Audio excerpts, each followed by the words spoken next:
Oddities, late night movies with Rob and Zack. This is a podcast about cinematic oddities where we discuss any media that is too bizarre, abnormal, or off kilter for contemporary audiences.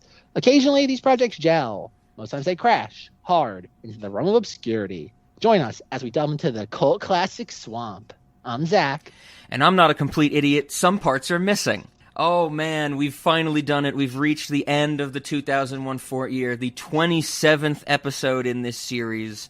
Way more movies than that since we double up on them, just like we're doing here for this grand event. But before we get into that, we are very happy to have, for this grand finale of the Fortyear, back once again, LaShawn. LaShawn, thanks for being here. Hey, thanks for inviting me. I love being on this podcast. Oh, good. Glad to hear it, because it always goes long and gets nonsensical. And now I know that when you were on the Fast and the Furious episode, I mentioned that there were other movies that you had expressed interest in talking about when I first sent you the list for the Fortyear. If I remember correctly, was Jeepers Creepers the first one that you listed? It really was. Like, as soon as I saw the list, I was like, that's it. Sign me up. Okay. Right on. And I kind of figured you'd go for that because, just like Zack, LaShawn is someone I've always known to be into the horror genre. And that's kind of good to have you two here to talk about it because I'm usually not the person that goes to horror, or maybe not at least these types of horror. I know, LaShawn, we've done, the more psychological horror stuff like Black Swan. We watched Chloe back in the day. Hell, I think I'd even consider super fast psychological horror because it's such a nightmare.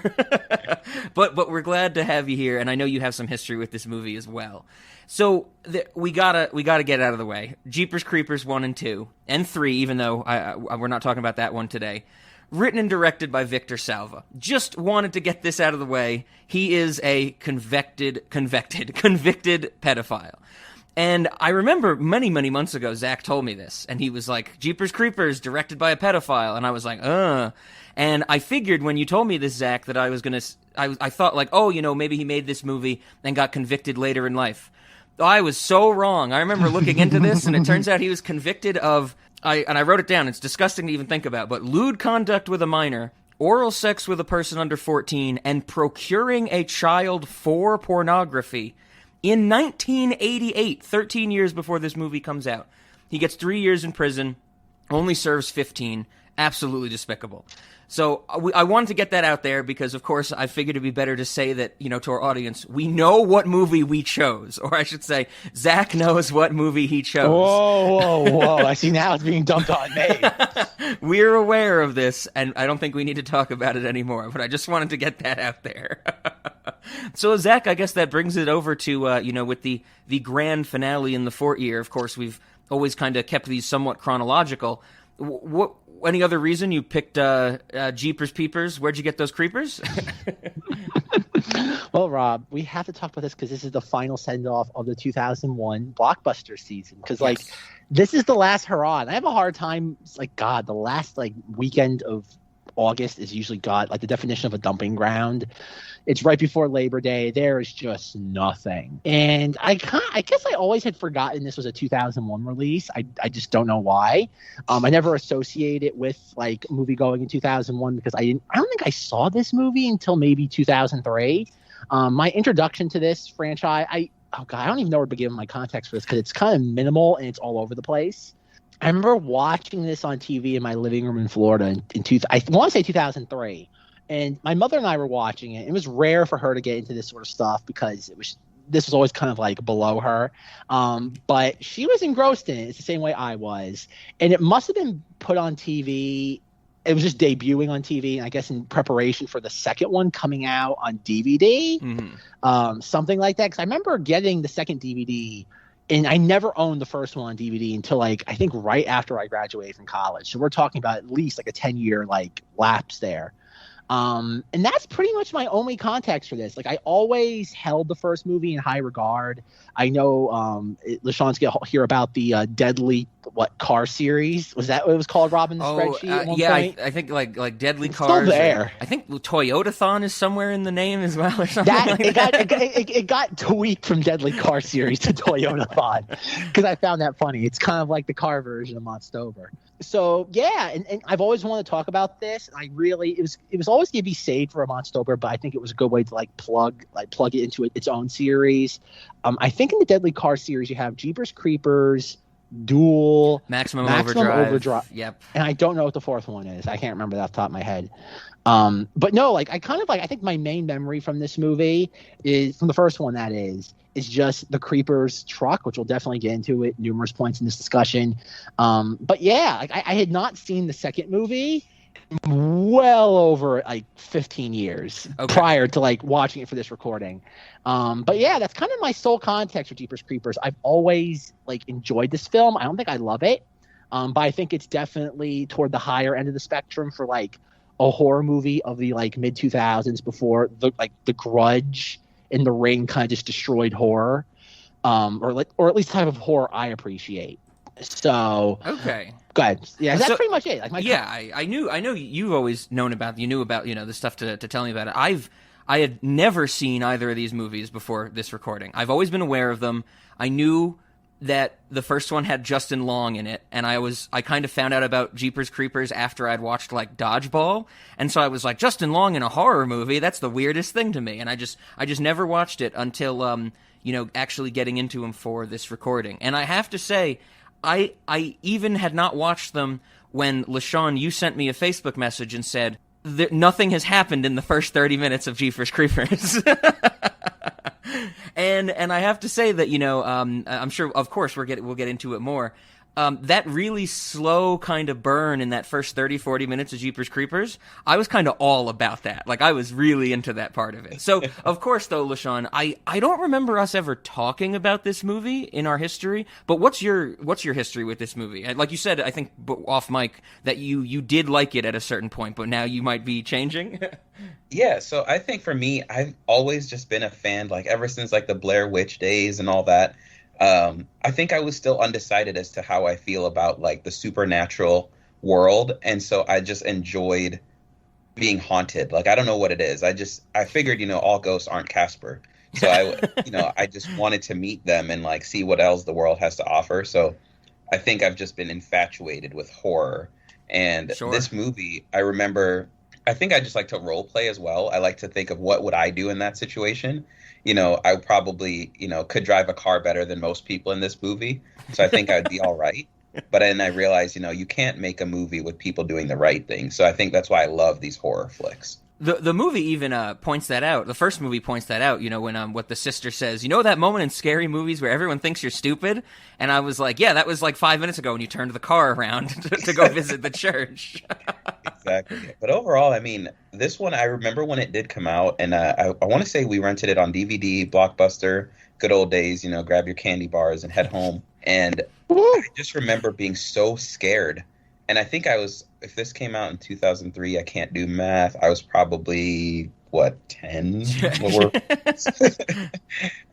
Somewhere in that ballpark. And so it was terrifying to me to see all this stuff. So I just got hooked on it, and I was like, that fear is just adrenaline pumping, and I got hooked on that. Right on. Yeah, and so now we're all revisiting it after all these years, or I'm seeing it for the first time, both of them. I think before we get into the 1 and 2, have either of you ever seen Jeepers Creepers 3 that came out in 2017? No. Okay. I have. Oh, you have? Okay. It is. Yeah. Do you want me to tell you about it? Well, I read a little bit about it, and I saw that it is. The thing that got me is that the first movie takes place over a day, and then when the second movie starts, they're like, this takes place 4 days after the events of the first movie. And I was like, oh, that's pretty interesting. And when I looked into the third one, it turns out that it takes place between the first and second movie. And I'm like, they're really just jamming everything into this small time frame. The third one ends, from what I read, with them, getting on the bus to go to the basketball game type of thing.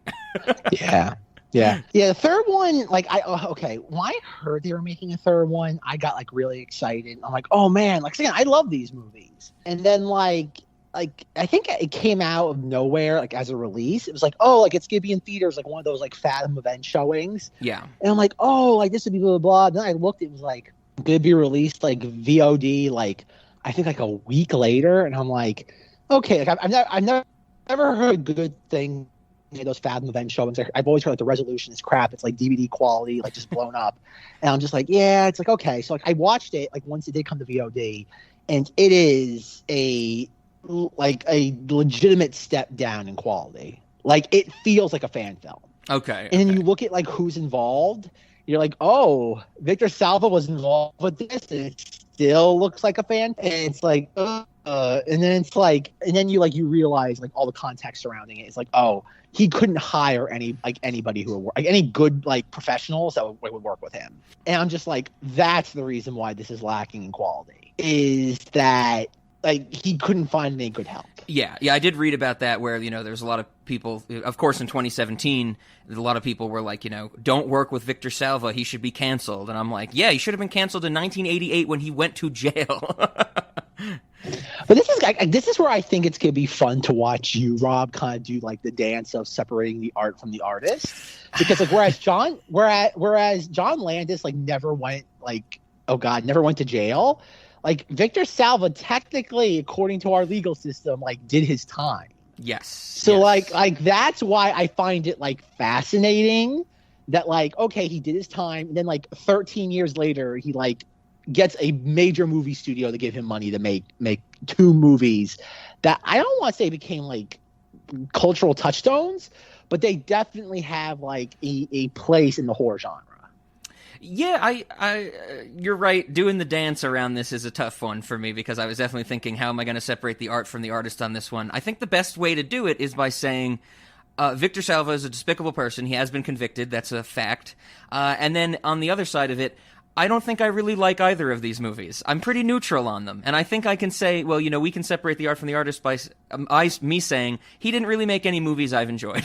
Like, I don't love them. I don't hate them. I think they're very down the middle. And there's some goofy nonsense in the second one that I kind of enjoy. But I think that's kind of here where, when I get into the R. Kelly thing with Trapped in the Closet, which I think is a masterpiece, but R. Kelly is an absolute monster, I think it's easier to be like, R. Kelly's a monster, but like Trapped in the Closet has nothing to do with, him being such an abusive person. The Jeepers Creepers, I want to go more the neutral route, or how I feel neutral on these movies, because it is kind of weird that the second movie is about a monster trying to rip open a bus to eat a bunch of teenagers. Like, that's a little from Victor Salva, But that feel okay, because this is the things like, but I think the second movie is infinitely more interesting than the first one. Like I think the first one's great for what it is. It's very like oh god, high concept, like low scale. Mm-hmm. And I think it gets as much mileage out of that premise as you possibly could. Like, it's the definition of just like it plays everything to a T. It's firing on all cylinders. It gets its point across. Yes, this is a little drawn out at times. Yeah, but it gets its point across at the end. There are some like you really don't know what is happening in that movie, because the first film was one of those movies I would love to kind of just go in blind to again and just be like, oh god, like what the hell is going on? The problem is I kind of knew everything that was going to happen because it's just kind of ingrained in my memory. Sure. And then when I got into the second movie, I had not seen that in 15 years. So that's where I did that, where I'm like, oh yeah, like I know like it's like a school bus. I know Leland Palmer is like hunting the creeper. And I'm like, okay. Then like as I'm watching the second one, you have all this like very out of place like social drama. And I'm just like, oh. I'm like, this is very peculiar in a Jeepers Creepers movie. The start of the second one. So one, I want to say, I kind of, as I'm neutral on both these movies, the second one is more enjoyable because we get Ray Wise fighting the creeper for like the last 30 minutes of the second movie with the harpoon gun, which I thought was wonderfully goofy. But the first third of the second movie, I'm like, they're throwing in homophobia, misogyny, racism, anti-smoking things. And I'm just like, is any of this going to matter? Like, aren't they going to just run from a monster? Like, is the monster going to be angry at them for being homophobic or racist? And of course, it doesn't have anything to do with the rest of the movie later on. But this is the thing where again, does it work? Objectively speaking, probably not. But for my personal taste, it felt like a slasher movie combined with Lord of the Flies. Like, that's just what it felt like. And I'm just like, that's kind of, like, on paper, that's an interesting concept.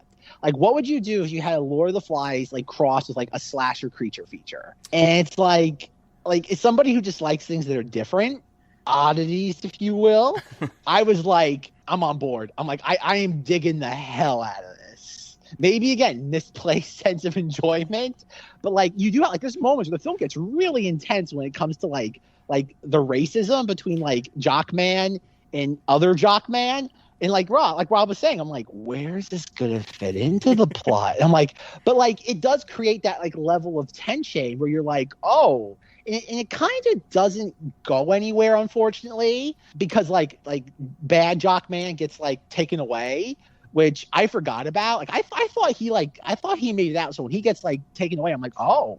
And there are some pretty clever moments too, even where you have like the black jock guy, and he's like, yo man, like I saw him looking at you too. You turned off the you had someone turn the flashlight off at that moment. We don't know if he's interested in you too. And I'm like, that's great. Like that's setting up suspense, because like when they're all like fleeing the bus and like the creeper's like tracking them all down, I'm like, that's great, because you don't know what's gonna happen. Because you have the evil Jockman gets his arm like pinned to the thing, and like they're all trying to get him out. It's like, oh, who's he gonna go for? Is he gonna go for like the white guy who's pinned, or for the black guy who's helping him?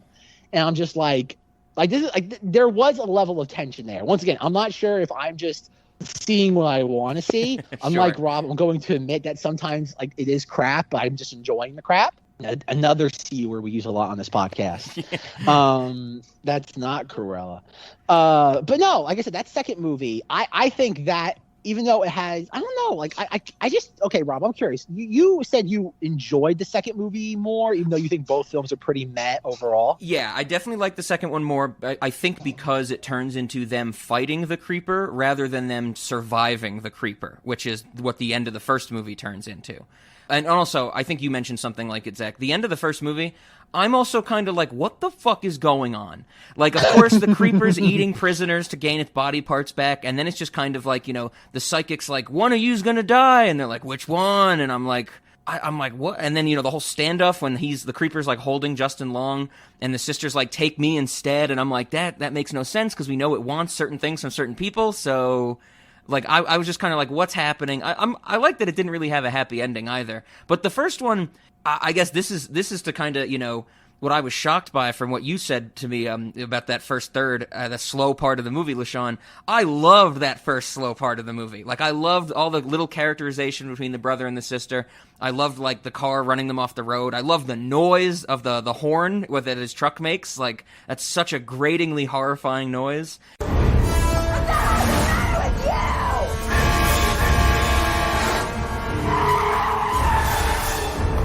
And then once like Justin Long is like in a catatonic state, and they're at the diner, and the psychic calls them and makes them listen to Jeepers Peepers, I was like, what? I was like, what is this? I was like, what's happening right now? And then it became more of like the classic monster movie, where I felt like at the beginning, before we knew what the creeper was, and we were really having that slow burn of like almost a Blue Velvet style of like they desire to find something out that has absolutely nothing to do with them, that's guaranteed to get them into trouble. I thought that was a little more psychological and atmospheric. When the creeper shows up, I'm just kind of like, oh, they got to run from a monster because the monster's undefeatable. Would you say that, like, I guess to ask you now, LaShawn, since you only, you know, told me about this movie when you watched that first third, did that first one get better for you, or are you just like kind of against the whole first movie now? So for me, it wasn't that. So it was slow. And I do agree with what you're saying. I do like the build up and everything, and the pace of it was, once things started to pick up, I really loved it. I was like, okay, this is the right amount of, like, you know, monster horror, like what's going to happen next, just enough suspense, and then it would slow down, just enough suspense, slow down. And I feel like it really played on my emotions once it got going. But the problem was the beginning with just the brother and sister. I was like, what do I need this character development for? Where's the gore? Right? And then with a lot of the horror movies, I'm like, I always try to pick out the characters and break it down, and I'm like, oh yeah, which one of you is the virgin? The virgin always gets sacrificed. And I'm just like, at first I didn't even know if they were brother and sister. I thought they were boyfriend and girlfriend. I was like, you guys are flirting. But then I was like, whatever. But it picked up. I liked it. I got into it. So are you with us, or are you the dissenter? Which one do you prefer, the first or the second? Definitely the second. Okay, right on. Woo! Woo! Yeah, it's kind of, when I was... one, man, Yeah, when I was reading some reviews, I saw a lot of the opposite, and I was like, what? I was like, the second one has just, like, the goofy nonsense that I want from these types of horror movies, you know? Right? That's the thing. The second one, I think the second one was like, okay, I made them more atmospheric. Like you said, Rob, it's more you're surviving the creature, not fighting it. Yes. And I think it's kind of like they let the genie out of the bottle, so it's like, okay, what do you do now when it comes to the creeper? So it's like, oh, what do you do is you give a little bit more. Oh God, I don't want to say you flesh out the world more, but you give a little bit more to go on. You got to change that dynamic. It can't just be another, like, again, you can't have just two people in the car. And so what's the most extreme of just two people in the car? You can't have four because that's the same exact thing. So It's like, what do? You have a bus. And so it's the next logical thing, because I can't even tell you what the plot of the third movie is. I don't know if it tried to differentiate that. But, like, no. Like, that second one, like, even, like, probably one of my favorite horror sequences of all time now is just the creeper, like, on the bus, and he's going through the kids one by one. And he's, like, making all these gestures. And I'm just like, this is like the level of camp that I want in everything. Like, there is so much campiness in that one sequence, and you don't really get that in God. You don't get that at all. Like, that's the thing I think is the most interesting, is that the first movie has really no camp, right? Like, there's really nothing tongue-in-cheek about that movie, outside of, like, the one point where they go to, like, the woman's house to all the cats, and, like, the creepers in the house, and you just hear the, like somebody stumbling through cats. You hear all, like, the generic, like, cat, like, sound effects. Wow! Ow! Like, you hear, like, every single one just, like, in a row. That was, like, probably in the sound catalog. And then, like, you see him, like, holding grandma up, and it's like, oh, it's like, that's, like, and you see just a silhouette. Like, there's some really good lighting in these films. Like, in the first film, like, the creeper is mostly silhouetted, and you really have a hard time grasping, like, where he begins and, like, where he ends, in the sense of, like, what's his trench coat and what his physical being is.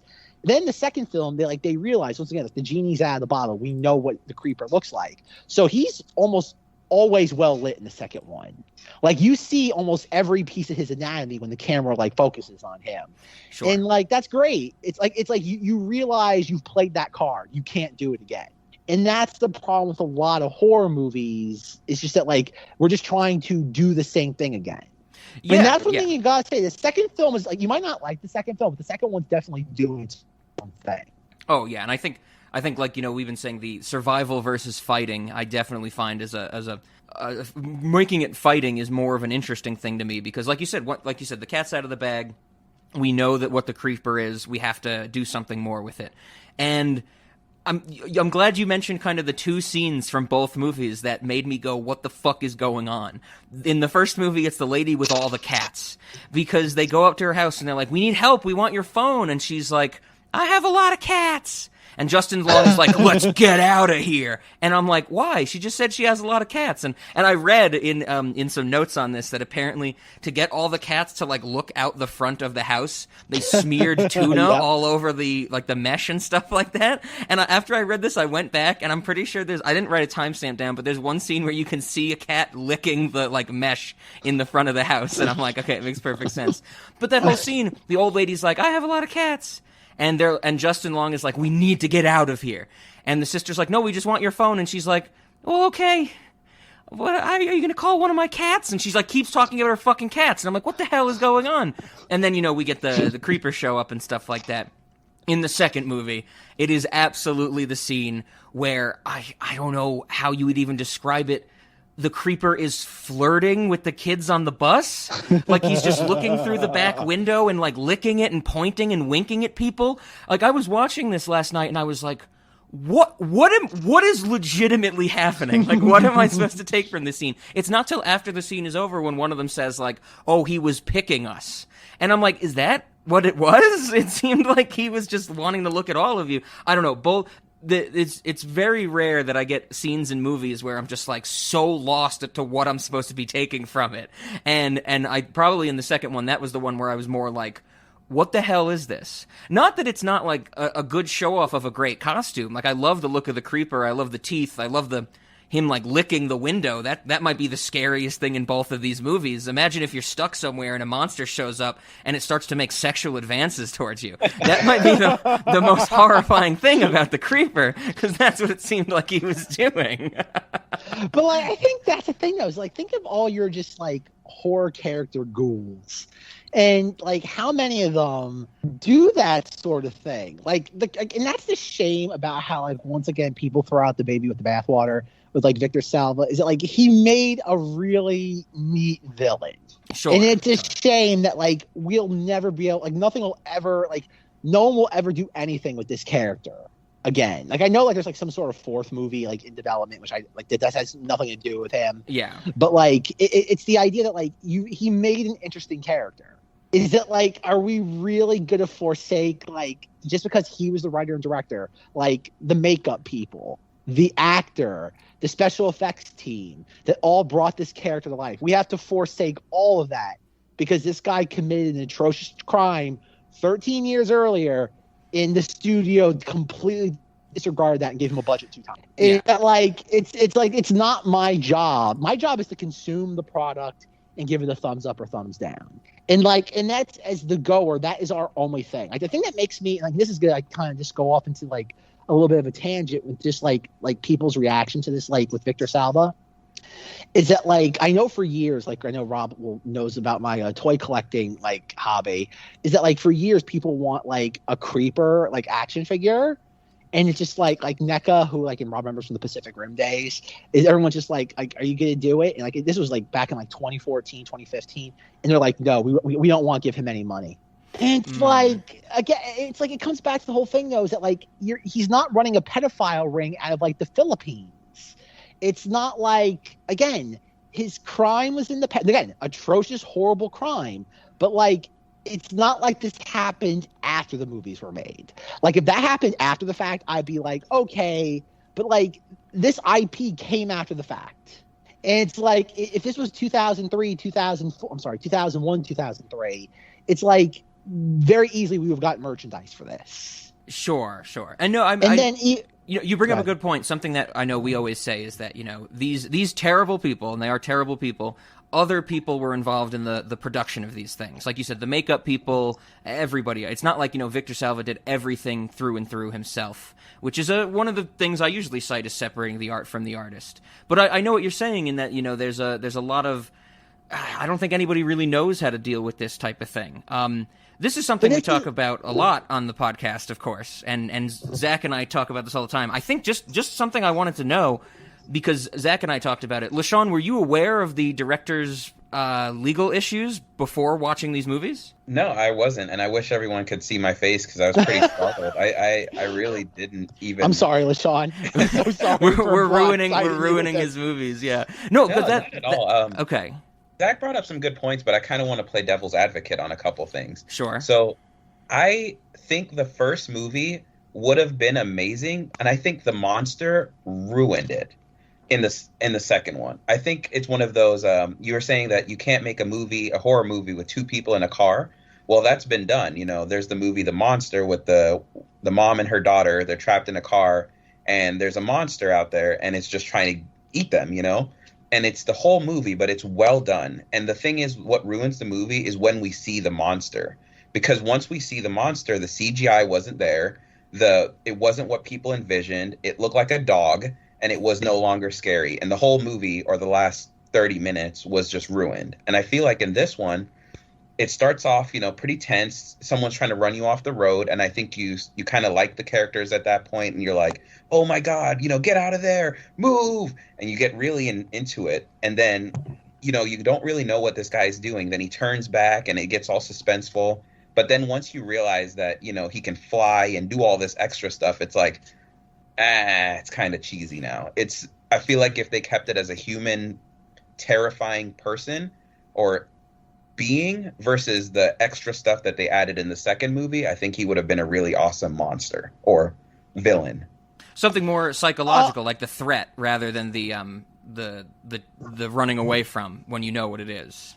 Exactly. Okay. Just first for clarification, I said for the second one, I said you can't have two people in a car again.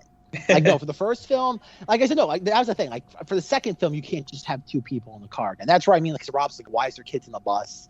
Like, why is this happening? No, I agree with you. You can do, like, there's a bunch of movies of people trapped in the car. Like, look at Cujo. That's the entire movie of Cujo. It's just two people trapped in the car.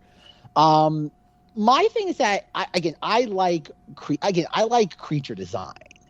That's the thing. Like, I hate movies like The Babadook, where, like, it's just a bump in the night. Like, that drives me up a wall. Like, that's one of the reasons why I hate the Conjuring movies, is that there really isn't, like, an actual, like, monster. Maybe that goes to, like, my just overall love of, like, the slasher genre, where I like that. Just like boogeyman. Like, I like the notion of a boogeyman. That's just something that's just my own subjective taste. I agree with you. Like a lot of that first half of the movie is just that truck going around doing its thing.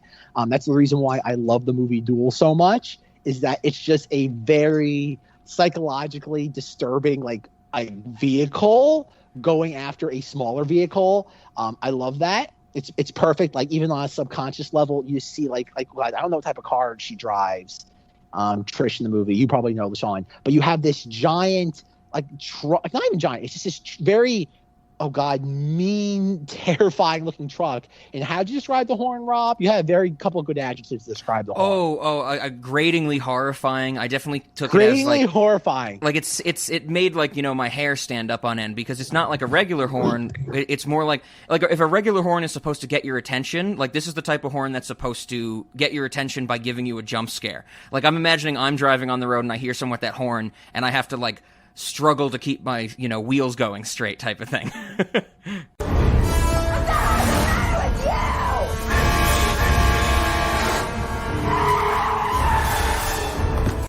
Rob's just like, oh fuck, he's gonna eat my eyes. He just starts just, like, driving at 100 miles an hour. You bring up a good point, though, of the different types of horror, and I think for me, you were saying that he's a really good villain, and the scene where he is, like, licking his lips and, you know, being all sexual, it's like, it gave me Freddy Krueger vibes, but not as well done. Like, I think they tried to take that, like, slight charm of, like, oh, you know, like, you got to be really sinister in a moment like this to, like, lick your lips at someone. Like, that's really scary, like, you know. But Freddy, I feel like, I don't know, I feel like there's just something different about Freddy versus this villain, and I don't love this monster as much as I feel like you guys might. I think the monster of this is just not well done, and it ruined it for me, where the second movie I only liked because of the teenagers. Oh, interesting. That might be the first time someone's ever said that before. That might be the first and only time someone says I like the second movie because of the teenagers. That's good. We've broken new ground on Cinemodities once again. But no, I mean, that's kind of the thing is interesting to hear, because all the stuff with the teenagers in the second one, like, especially the stuff with the you know what the story is, how you got those scars on your face? What? You went into a bar and got into a fight. Really? A gay bar. And I'm just like, what? I'm like, oh my God. I'm like, who cares about these idiots, you know? But then when we get the stuff, the wonderfully goofy nonsense of the creeper rips the kid's head off, you have a, like, flat, perfectly surgical cut of his head, and he's wiggling his arms around in the bus, like, going through death throes, and then the creeper is, like, moving the head onto his own head. That's the stuff where I'm like, okay, I kind of want the creeper to win at the end of the day. I agree, and it's kind of like the one scene that I actually really liked, because it made my, like, skin crawl, was when he was making out with the head and then he pulled the tongue out. I don't know if they were making out in the beginning, but that's what I'm going with. Yeah, that was pretty interesting. The eating of the tongue, and, like, Justin Long's looking on in horror. And I'm pretty sure that's the scene where, in the background of him, the creeper eating the tongue, there's a billboard that says something like, "It's so tasty," or something like that. Yeah. But that's even that sequence, like, even how it's lit. Like, it's that silhouette, because once again, you can't be too graphic with it. But again, like, there's a lot of, like, it's this movie. The first one has a really unique lighting. And it's kind of, you didn't see that a lot at the time. You didn't see, like, that's the thing, like, it's weird about, like, an early 2000s horror movie, is that, like, it was a creature feature that had some level of artistry behind it, relative to, like, everything else in the genre at the time. Yeah, and I think maybe that's why I got the sense of that, on that same topic in that first movie, that they knew how to hide their special effects. They knew to play with lighting, and they knew to play with silhouetting and keeping the creature hidden when it needed to be. Otherwise, it would look ridiculous. And I think I have respect for that level of craft. I just kind of personally like it more when the ridiculous-looking creeper is CGI flying around and getting harpooned and flying across the screen. I kind of love that a lot more, just on a personal level. But you're right, Zach, the artistry of the lighting in that first one does add a lot to that tension, for sure. Even and this is kind of like, it's both okay. I think what Sean needs to know this for context for me is, like, I love this stuff so much. Like, I can't go to like a Halloween horror nights because I don't get scared by any of this. I love it as like an art exhibit. Like, the last time I went to like a haunted house, I literally sat there like I feel bad for all the actors because they're trying to scare me, and I'm just like clapping. I'm like, this is great. Like, can you stop for a second? Let me like soak this all in. Like, to me, that is what like a museum is, going to like a haunted house and just soaking in just like everything happening. And so like when you have sequences in this, we're like in the jail, like late in the film, and we see the creeper just like go, like we see like the cop going through, like he's like, head check, poke your head out. And we're just slowly going from cell to cell. And we see like the two like prisoners, and they're just like have their backs against the cell. And we just slowly pan over with like the flashlight. And we see like the hunched over creeper, like without any of his like trench coat on or hat. And he's just like gnawing on something like a dog on a bone. And I'm just like, is this goofy? Yes. But I also really like this because it's like between the lighting, the like just the fact that we see his back, just the animalistic movements the actor is doing with like all this prosthetics on him. I'm like, I really dig this. Like, that's where like I can't be objective with this stuff. I was gagging a little bit in that scene when you hear him like choking down the leg of or whatever he's eating of the prisoner, and there's like multiple like him like literally choking down a huge piece of meat type of thing, and I'm like, no, I don't want this. It's like, that's the thing though. It's like I find that delightful, like in the sense of like, because it's something you don't see every day. Like, that's a thing like where I think the Jeepers Creepers franchise is, again, relatively speaking to its peers in the genre, unique, is that you don't have a villain like this. Like, even like, think of, it's hard to do now with modern horror because modern horror is Patrick Wilson, Vera Farmiga. Like that, like, unfortunately, you don't have this anymore. I won't even know what you call conjuring horror. Like it's not psychological. It's just loud bang in a dark room. Like that's just, that's all it is. But like going back to, again, like your Freddys, your Jasons, your more, I don't want to say slashers, but your boogeyman villains. Most of them are just out for the kill. It begins with, I'm going to take a sharp object, having it go through flesh, and then lots and lots of red goo. That is the essence of it.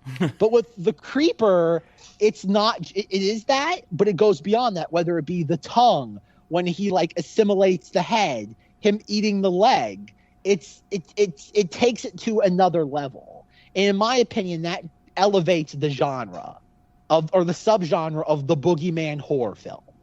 And that's where I really think these films kind of stand on their own. Like they stand on their own kind of like, what's the word, pedestal relative to their contemporary boogeyman character, like brethren. But my thing is, what's different between him and this being a crocodile? And that's where I feel like he's not that special until, I think he's special up until we realize what it is, and it becomes this monster, which I'm like, are you a gargoyle? I'm not quite sure what you are. But and then he evolves so fast too. He goes from being this like, I'm driving a car, these teenagers saw me, now I'm consciously driving away, and he goes on whatever missions he goes on in the time that they're exploring the sewers or under the basement. And what did he do in that time? Did he go play poker? What is he? Then he comes back in the second movie, and all of a sudden now he's kind of so animalistic, and it's like he lost all his human traits. I'm glad you bring that that's up. Weird. I'm glad you bring that up, LaShawn. I definitely was confused as to why the truck wasn't in the second movie. Apparently, the third movie explains that, but whatever nonsense that might be. But I'm definitely with you in the sense that it's like, that's why I loved that first part of the first movie, because I'm like, oh, this might just be like a crazy dude, like he's running down with his truck, killing people, sewing them up, that type of thing. And then when you get the reveal, it's a neat idea of revealing that he has wings in the scene when they drive the car over a bunch of times. But then at that point, I'm just like, what? I'm with you. I'm like, what is this? You know? I'm like, how many layers does this thing have? And that's why I kind of think in the second movie when they lean into it and go hard, where he literally, you know, rips the javelin out of his head, rips his whole head off, assimilates a new head, where I'm kind of like, you're taking it to like the extreme, and I appreciate that a little more. But in that first movie, I'm with you. I'm just like, oh, okay. I do have to say, though, once we get the reveal that he eats people's body parts to have that body part, Zack knows this about me. One of my favorite things in storytelling history. I have to eat your arm to gain your power. I love the idea of eating somebody else's body parts to gain their power. And not only is that my favorite part of District 9 when the warlord says, I must eat your arm to gain your power. I told you that the day will come. You'll be running around with my prize. All I want is to eat that arm and become like you. No. This movie specifically, Jeepers Creepers 1, made me think of the Invader Zim episode, where he has to, like, the nurse is giving everybody physicals, and Zim knows that he can't get a physical because he doesn't have human organs, so the entire episode is him stealing other children's organs and replacing them with things. And it's one of the funniest jokes in Invader Zim and probably, like, you know, kids' cartoon history, where Zim is, like, just this fat, obese, like, being with just filled with organs, and the nurse gives him the physical, and she says, "You're one of the healthiest boys I've ever seen. You have 3 sets of lungs." You'll never pull this off. You speak craziness, Earth Boy. More organs means more human. It will work. There! Why, you're one of the healthiest little children I've ever seen. And such plentiful organs. And what's the matter with you, young man? It's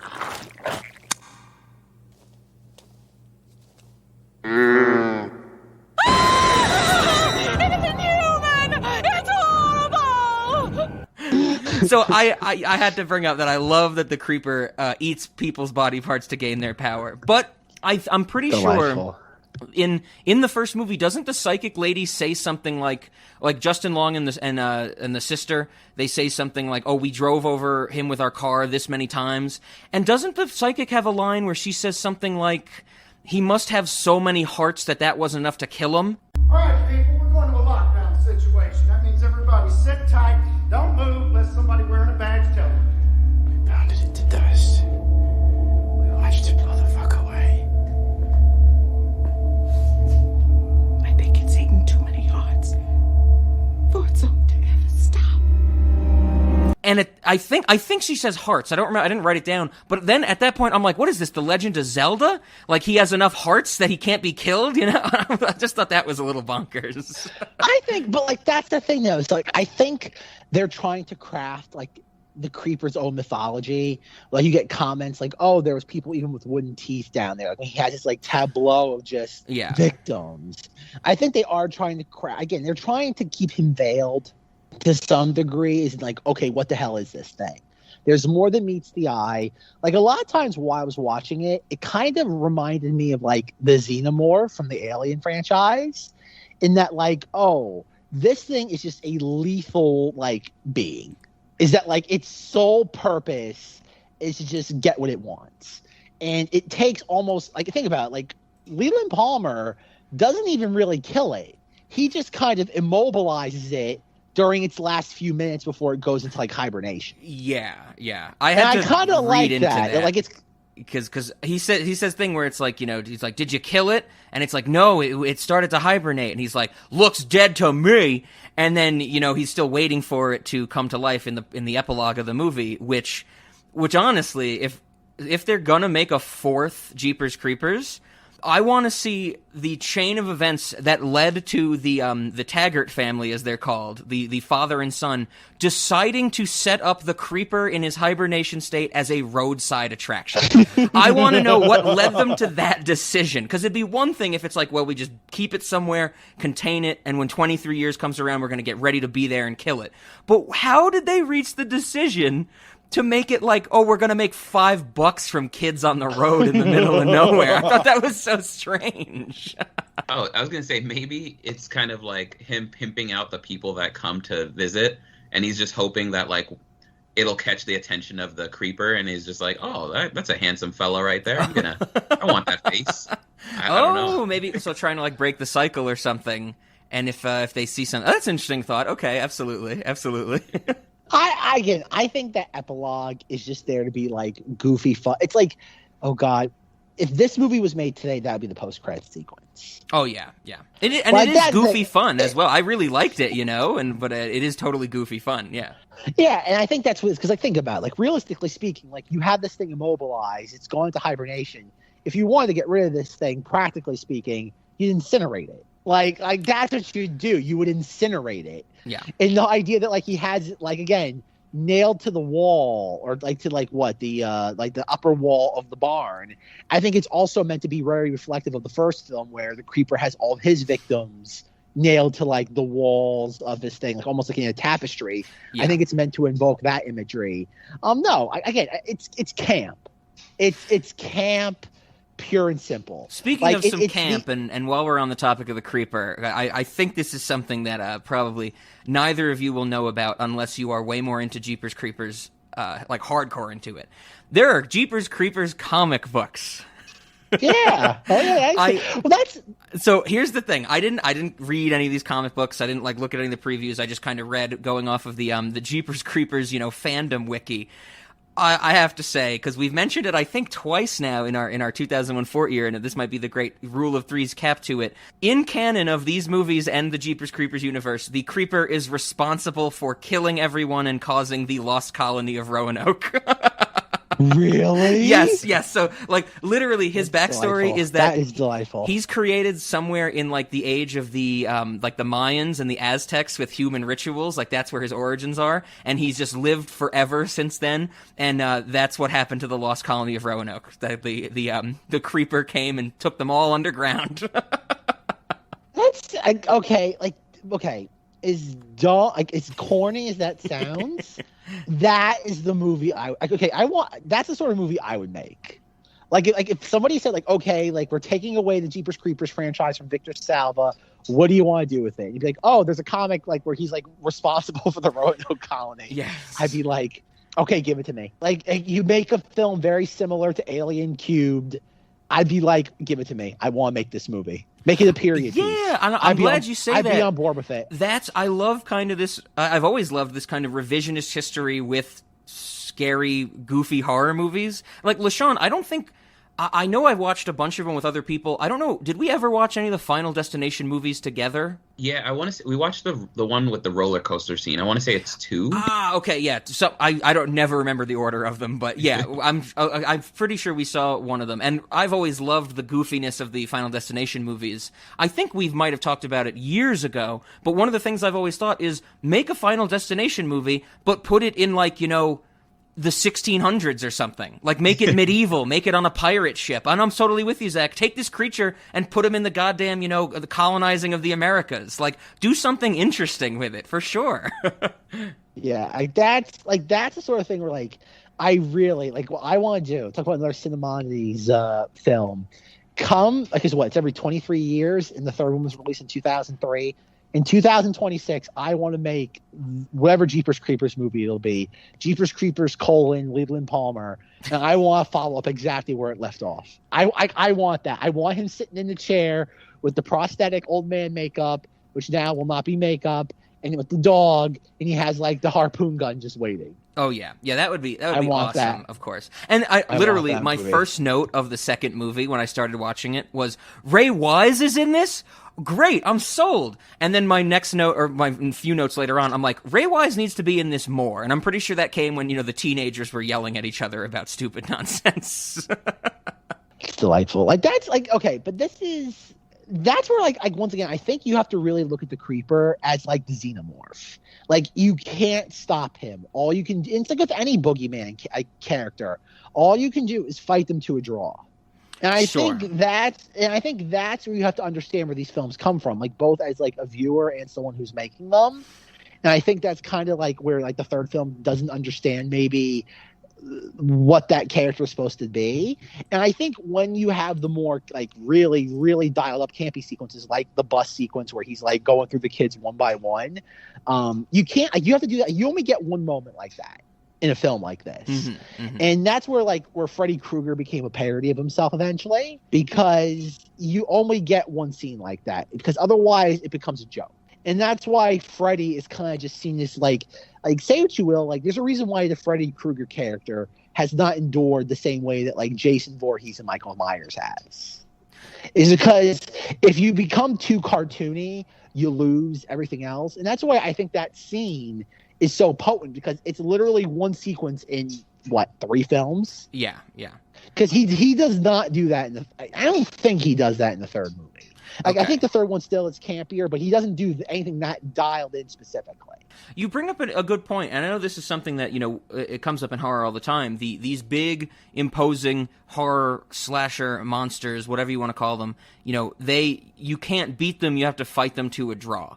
Like your Xenomorph, which keeps coming back for whatever, you know, contrived reason. Like your Michael Myers, your Jasons, your Freddys, the Creeper in this example.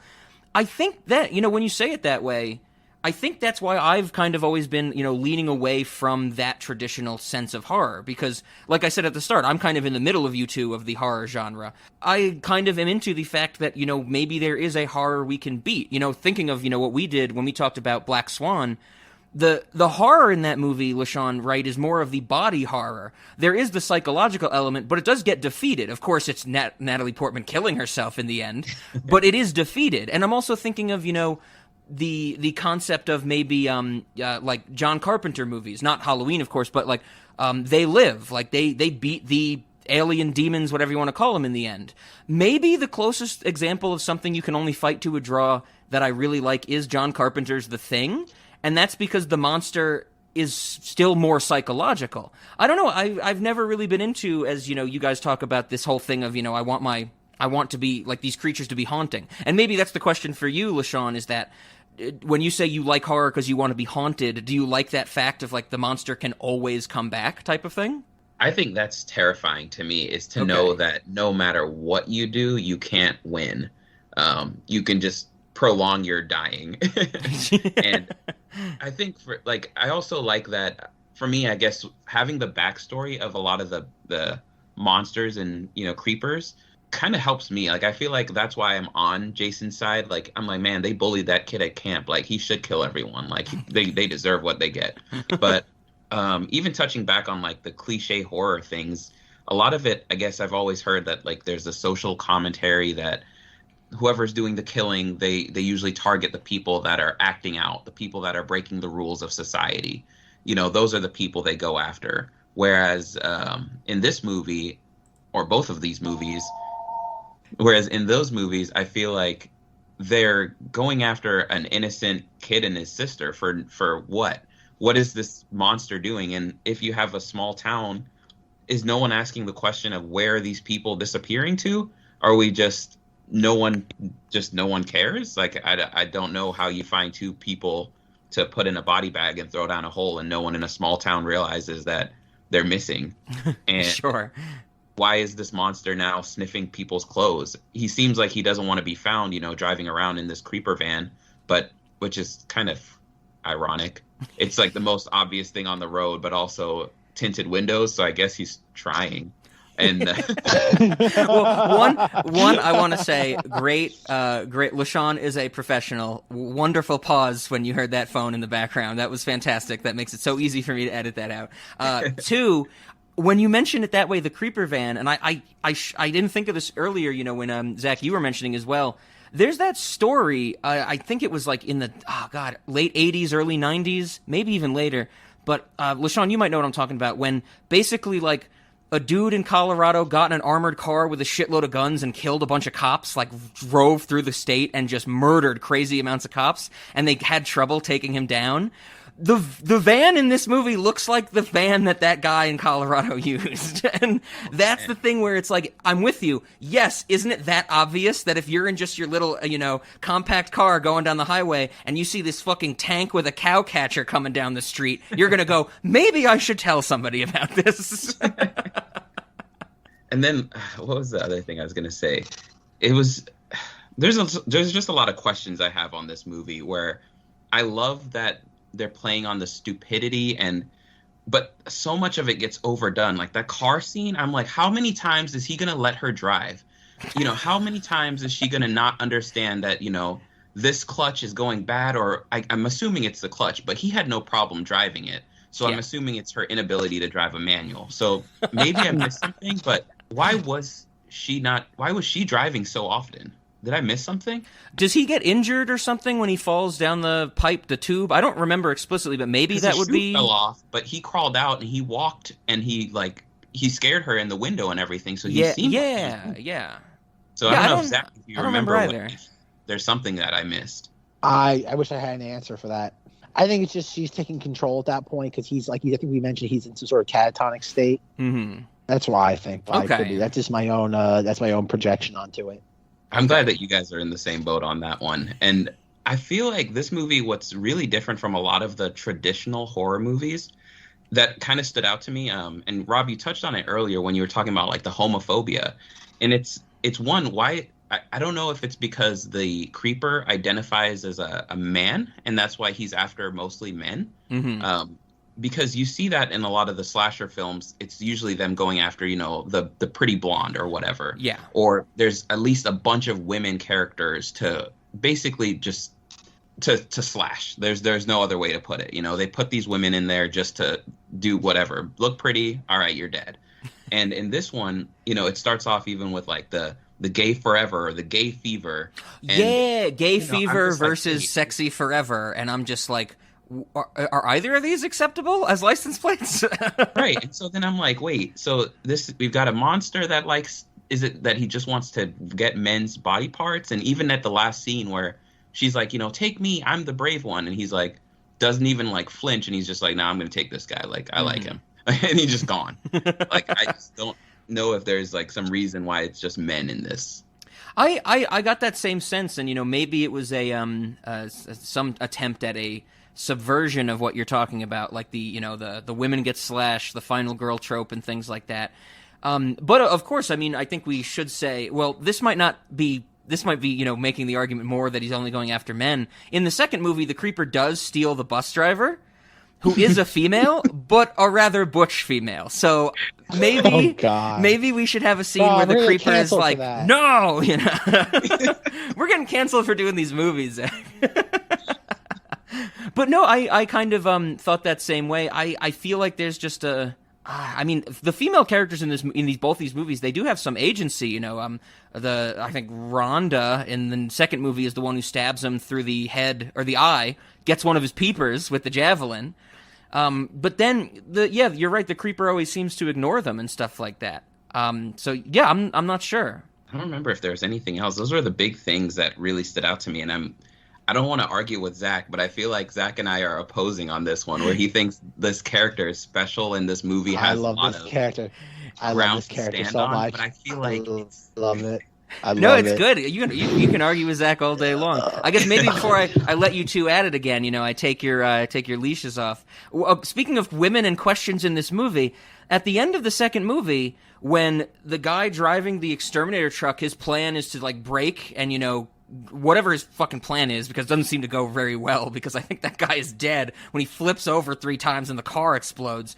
But he pushes the girl out of the car. I think, Minxie is her name or something like that? Yeah, great name. Great character. Well, there's multiple times in this movie where they're like, Minx, get a hold of yourself! And I'm like, that's not a good thing to say to a woman. Like, you can't call a woman Minx.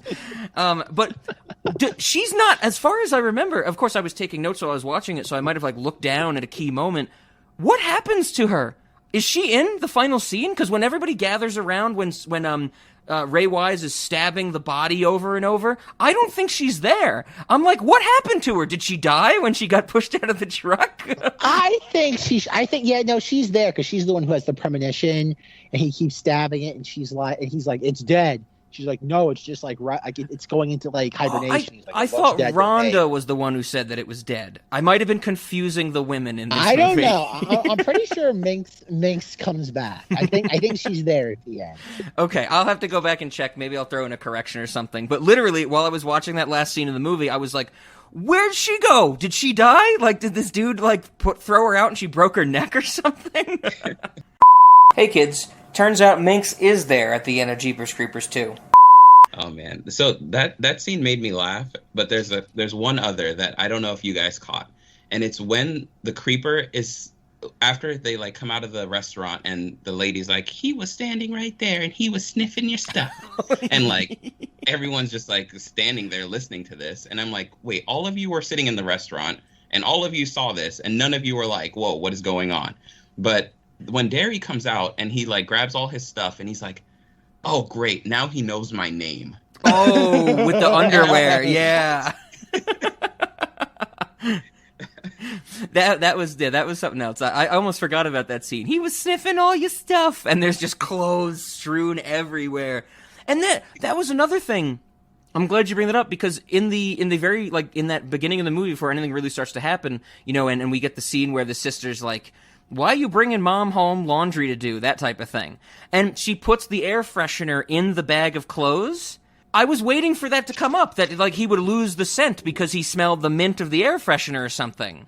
Yeah, and they focused on it, and I thought it was something like that we have to like make note of, and I don't know. Yeah, I don't know where that came from. I think it's just there to be a funny gag. Do you think that's like Victor Salva's like go-to in screenwriting? He writes he writes it backwards, like third act first, second act second, first act last. And in the first act, he thinks of all funny things that we hope would come back later. Well, when I say funny things, I'm thinking of the air freshener. I don't think there's anything funny about the homophobia or the racism in the second movie. That has no purpose later on. I do think there's a level of homoeroticism between the creeper and like the male victims. I do think that is subtext. I do think that's there. Okay. Whether it's good subtext or something else entirely, but I do think like, again, I think it was LaShawn who said that the fact he goes after almost exclusively like male victims. Yeah. I think that is there for a very specific reason. Even like I was reading something online that apparently like something Victor Salva might have like a navel fetish or something with the amount of like emphasis there is like on like the belly button. I read that too, and I didn't fully buy it because just what, you know, there's a tattoo on Justin Long's belly button that lets us identify things relating to him later on. I feel for it to be a fetish, we might have needed more belly button stuff, which I don't think we... Well, and also the same thing, can you say in the first movie when, you know, Justin Long finds that dude wrapped up who has, like, the his torso sewn closed, can you call that a belly button fetish, even though that's where you'd have to cut to get organs out? You know what I mean? I think it's like Tarantino level with feet. It's like, does the guy have a foot fetish? If you don't know how to read into it, no. But if you know what you're looking at, it's there. Okay. Yeah, it's something where it's like, you know, if you look at it, you might think so. But yeah, okay. But yeah, there's definitely some level of, you know, the homoeroticism, like we've been saying with the creeper and the men. And once again, on that thought, why didn't it come up later on that the creeper was going to go after the Izzy? His character name is Izzy. They call him Izzy or Isn't He, the possible gay character. Like, why wouldn't that come into play with that aspect or something? You know, I'm thinking of maybe like I don't have an answer for this. We don't have an answer, and we will never get an answer because I think we can all agree Victor Salva is not allowed to come on this podcast. But I mean, you think of like the Predator and some of the more modern Predator movies. I know there's a thing where it's like the Predator won't kill a woman. And I don't really know why that is. I've seen that in movies. I've heard that before. Wouldn't it have been interesting if the creeper doesn't kill the gay guy and we get kind of some of that subtext to be like, oh, maybe there's something there. But instead, the creeper is just, you know, has to fight Ray Wise with a harpoon gun at the end of the movie, which, don't get me wrong, is still really cool. I think a lot of the creeper thing comes down to just like, this is where it comes down to like, I think with like Bad Jockman, in that he goes after fear. Like, that's his entire thing. The reason, like, how I've always interpreted the ending of the first one, and I will circle around to like your question with like the gay kid or the alleged gay kid. We don't know if he's actually gay. Is that like the reason why he like rejects the offer by Trish is that he doesn't want Trish because the whole idea of her saying "take me" shows that she's empowered, and that inherently turns him off. That inherently turns him off, so he's gonna just reject that like sight unseen. And I think the reason why that like again, I can't speak for certain like for as to what Victor Salva's thing is in the second film, but I think it's the idea that the creeper again is inherently attracted to people who are vulnerable and scared. Yeah. And for people who are saying, oh, let's target this person because they're different, that would turn him on. People who are insecure would turn him on because that is a form of fear. And again, that's my own reading into it. I don't know if that's intentional subtext or I'm just kind of seeing what I want to see.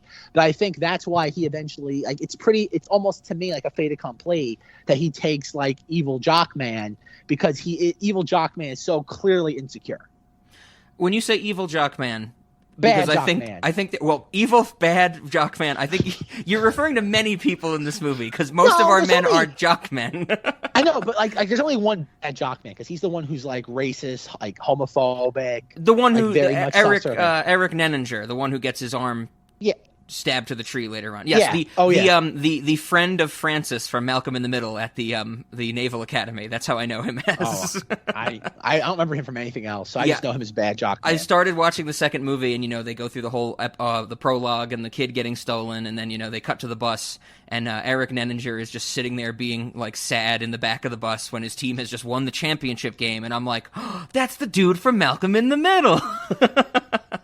No, it's an interesting. Once again, that's where I thought something was going to come up later, especially since they all have their fighting. Near when the creeper is going after them, when the creeper is clearly, going after the bus, and the teens all have to talk about, who's gonna, maybe some of us should leave, maybe we should run to the farm, maybe we should do this, that, the other thing, and that becomes like a big part of the movie: who teams up and who doesn't, who's left on the bus and who's not.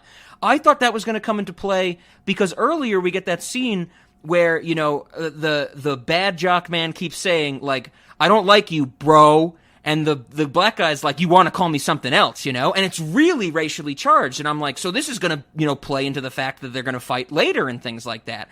And then it just seems like they all get scared and run away.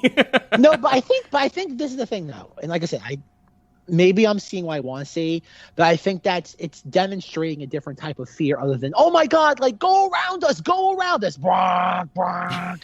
I think it's this is maybe like what Rob says when he says Cruella is like the most modern take on pop punk music of the 60s and 70s. But I think it's a clever way of demonstrating fear to the audience without just like flailing around. Okay. Like there are different forms of fear other than just like yelling. Sure. And I think that, like I said, I could be 100% off base with this. I get what you're saying, and it's not. I think that's an interesting concept. I just don't know if I'm reading into it. It's not unfounded, I think. And now, since Zach, you brought it up twice, I have to say we have to get LaShawn's opinion. We don't have LaShawn here a lot. LaShawn, have you seen Cruella, the live action? No, because he's a rational human being. No desire to see it. Zach hates it. I think it's a capital G great movie. No. Just want to throw that out there. I would have been shocked if LaShawn, you were like, yeah, I saw it opening day. Why weren't we doing an episode on that? But no, like I said, Zach, what you're saying is not unfounded. It's a different level of fear, and I think when you put it that way, you said it best earlier on. Or encapsulated it best earlier on, the idea of that, we're dealing with something like Lord of the Flies. We're dealing with the fear between the people we have to team up with and then the fear from an outside source. Because I think there's something, when they're all fighting with each other, some character says, listen, we need to stick together. That's the most important thing. And we know as the audience that, yeah, that's probably for the best, but the way they've made all these characters idiots, we know that they're never going to be able to do that. I think my only issue, though, one of my issues with the second film is that there are too many characters on that bus. Like, I think I think you need more than like two or four people, like the amount you could fit into a normal like vehicle. But I think you should have capped it around like 8, and you could very easily. Yeah, I'm glad you say that because 3 cheerleaders, fine. 5 main basketball players, 2 or 3 that got put on the bench. That's a part of the story early on. But one of the things that I'm glad you mentioned is that, when most of the characters leave the bus and we're just back on the bus and there's like 1 cheerleader and 1 guy, I had no goddamn clue who that guy was. Like literally the one when they're like bang on the door and they're like, open the door to the bus. And there's just this dude in like this gray sweatshirt, not the team manager who we've established earlier on. It seems to be like a different team manager. I'm like, I don't think I've seen this person in the movie before. Like, where the hell did he come from? He looks like the kid who got his head ripped off. When it's the the nerdy guy with the glasses. No, the younger version of the nerdy guy, because the nerdy guy with the glasses comes back onto the bus, and he's like, "Oh, you let her back on the bus," and points at the cheerleader. There's one other dude there, and I was like, I don't think I've seen this person in the entire previous an hour and 10 minutes. Yeah, like, I will definitely concede that. Like, they could have very easily, because it doesn't make sense. You have like all these different like football players, and you have 3 cheerleaders. It's like there's usually more than 3 of them. No, I mean, it's a small town. It's Poho County. You only need 3 cheerleaders. They're driving through Poho County, Rob. They're driving. Oh, that's right. That's just Poho and Kessel County. I couldn't keep a lot of the locations straight in this movie. But like, okay, real quick, just getting to that though, like locations. I think it was LaShawn who said earlier that like the idea, like how people go missing in this town, like in a town of like 300 people, like wouldn't eventually just drain the town of like population. I think what the Creeper does, and we see this with like how he picks off people on the highway. I don't think he goes after the local townsfolk. I think he just goes after like passerbys, just in the sense of like people who are driving through, getting from point A to B. And they just have to go through this very specific corridor, and it's very just desolate, and that's how it's easy picking. They do mention the whole in the car, the brother and sister talk about how the a couple from their school went missing, and then Justin Long sees the couple like with the school ring on later in the church underground. I don't know what you call it, the catacombs or something like that. But here's the thing, though. I'm with you, Zach, but there's so many bodies under the church. I guess the catacombs is the best thing I can think. And if he's only doing this for 23 days every 23 years, I know they're doing it, of course, from a filmmaking perspective. They want it to look really creepy. But a lot of that tissue over, multiple sets of 23 years would not be there anymore. Okay, can you further elaborate on that? Well, just because, I don't know, is the Creeper doing something like a form of taxidermying to make organic tissue not decay? I think so, because we see him, at the end of the first film, he's like in the industrial plant, and he's like going through. I think there is some form of preservation involved. I would like to actually know more about that. If they want to develop more of the Creeper, I would love to be like, oh, the Creeper is not only, eating people's body parts to strengthen himself, but he's also looking at the beautiful artistry of human taxidermy to some extent. Like, I want to see him with a Justin Long skin carpet in front of his fireplace at the start of the 4th movie. But again, this is the thing though, and this is the ultimate problem of any sort of boogeyman character. You don't want to explain them too much. That's the thing, is that you got the second movie, there's more backstory for the Creeper in the first film than there was in the second film. And that takes a lot of restraint not to immediately go to just pulling back the covers and being like, here you go. Oh, his name, it's like the LaShawn, I'm not sure. You've seen the Hellraiser films, right? Briefly. I've never really been invested in them. Sure, but you probably know from there's pinheads in the first film, and the Cenobites are oh wow, they're more of tangential characters. They're not really the main antagonists of that film. And then in the second, I think it's the second and third film. I think more the second film. It's oh, Pinhead's Captain so and so this. He was a World War I, and it's like we don't need this explanation. We don't need this explanation. We don't need this. Oh, you're right. I think it's Hellraiser 4 when the entire movie is the origin story of Pandora's box or whatever the puzzle box is. Yeah. Yeah, and I think for any boogeyman character, the idea of showing a level of restraint and not explaining their backstory is just tremendous. Because take any of these movies, by the second or third one, you're explaining Freddy Krueger's the past, the child of a raped nun in 1,000 Maniacs. Jason's backstory is kind of baked into the first film. It's kind of hard to ignore that. But the thing about Rob, every Friday the 13th movie explains more and more something that just eventually and they all conflict with each other. Yes. We keep explaining things that just conflict continuity wise. Even with Michael Myers, how many backstories have we had to Michael Myers? Yeah. It's he's either Jamie Lee Curtis's brother, he's not. He's just some weirdo.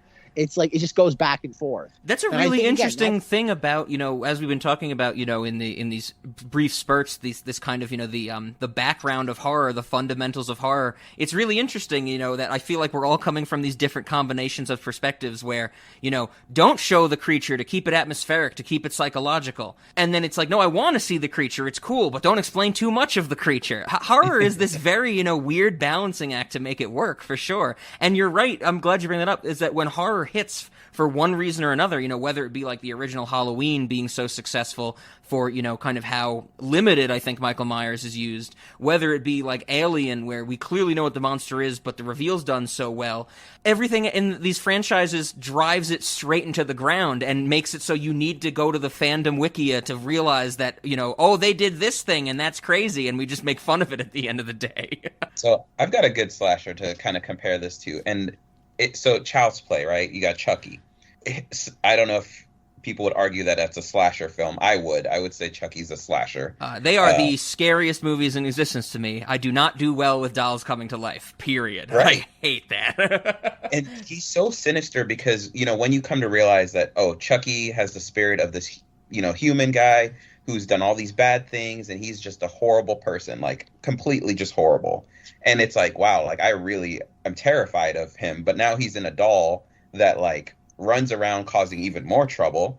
And the first movie, I love it, and it's scary because people don't realize like who's causing the trouble or like what is happening. And so I think it's scary, and that's how those movies kind of carry that same theme. The beginning of the movie, people don't realize that doll is doing something or whatnot. And so I feel like in this movie, that's why I kind of thought the creeper was cool until he showed his face, until he started doing these things that were no longer scary.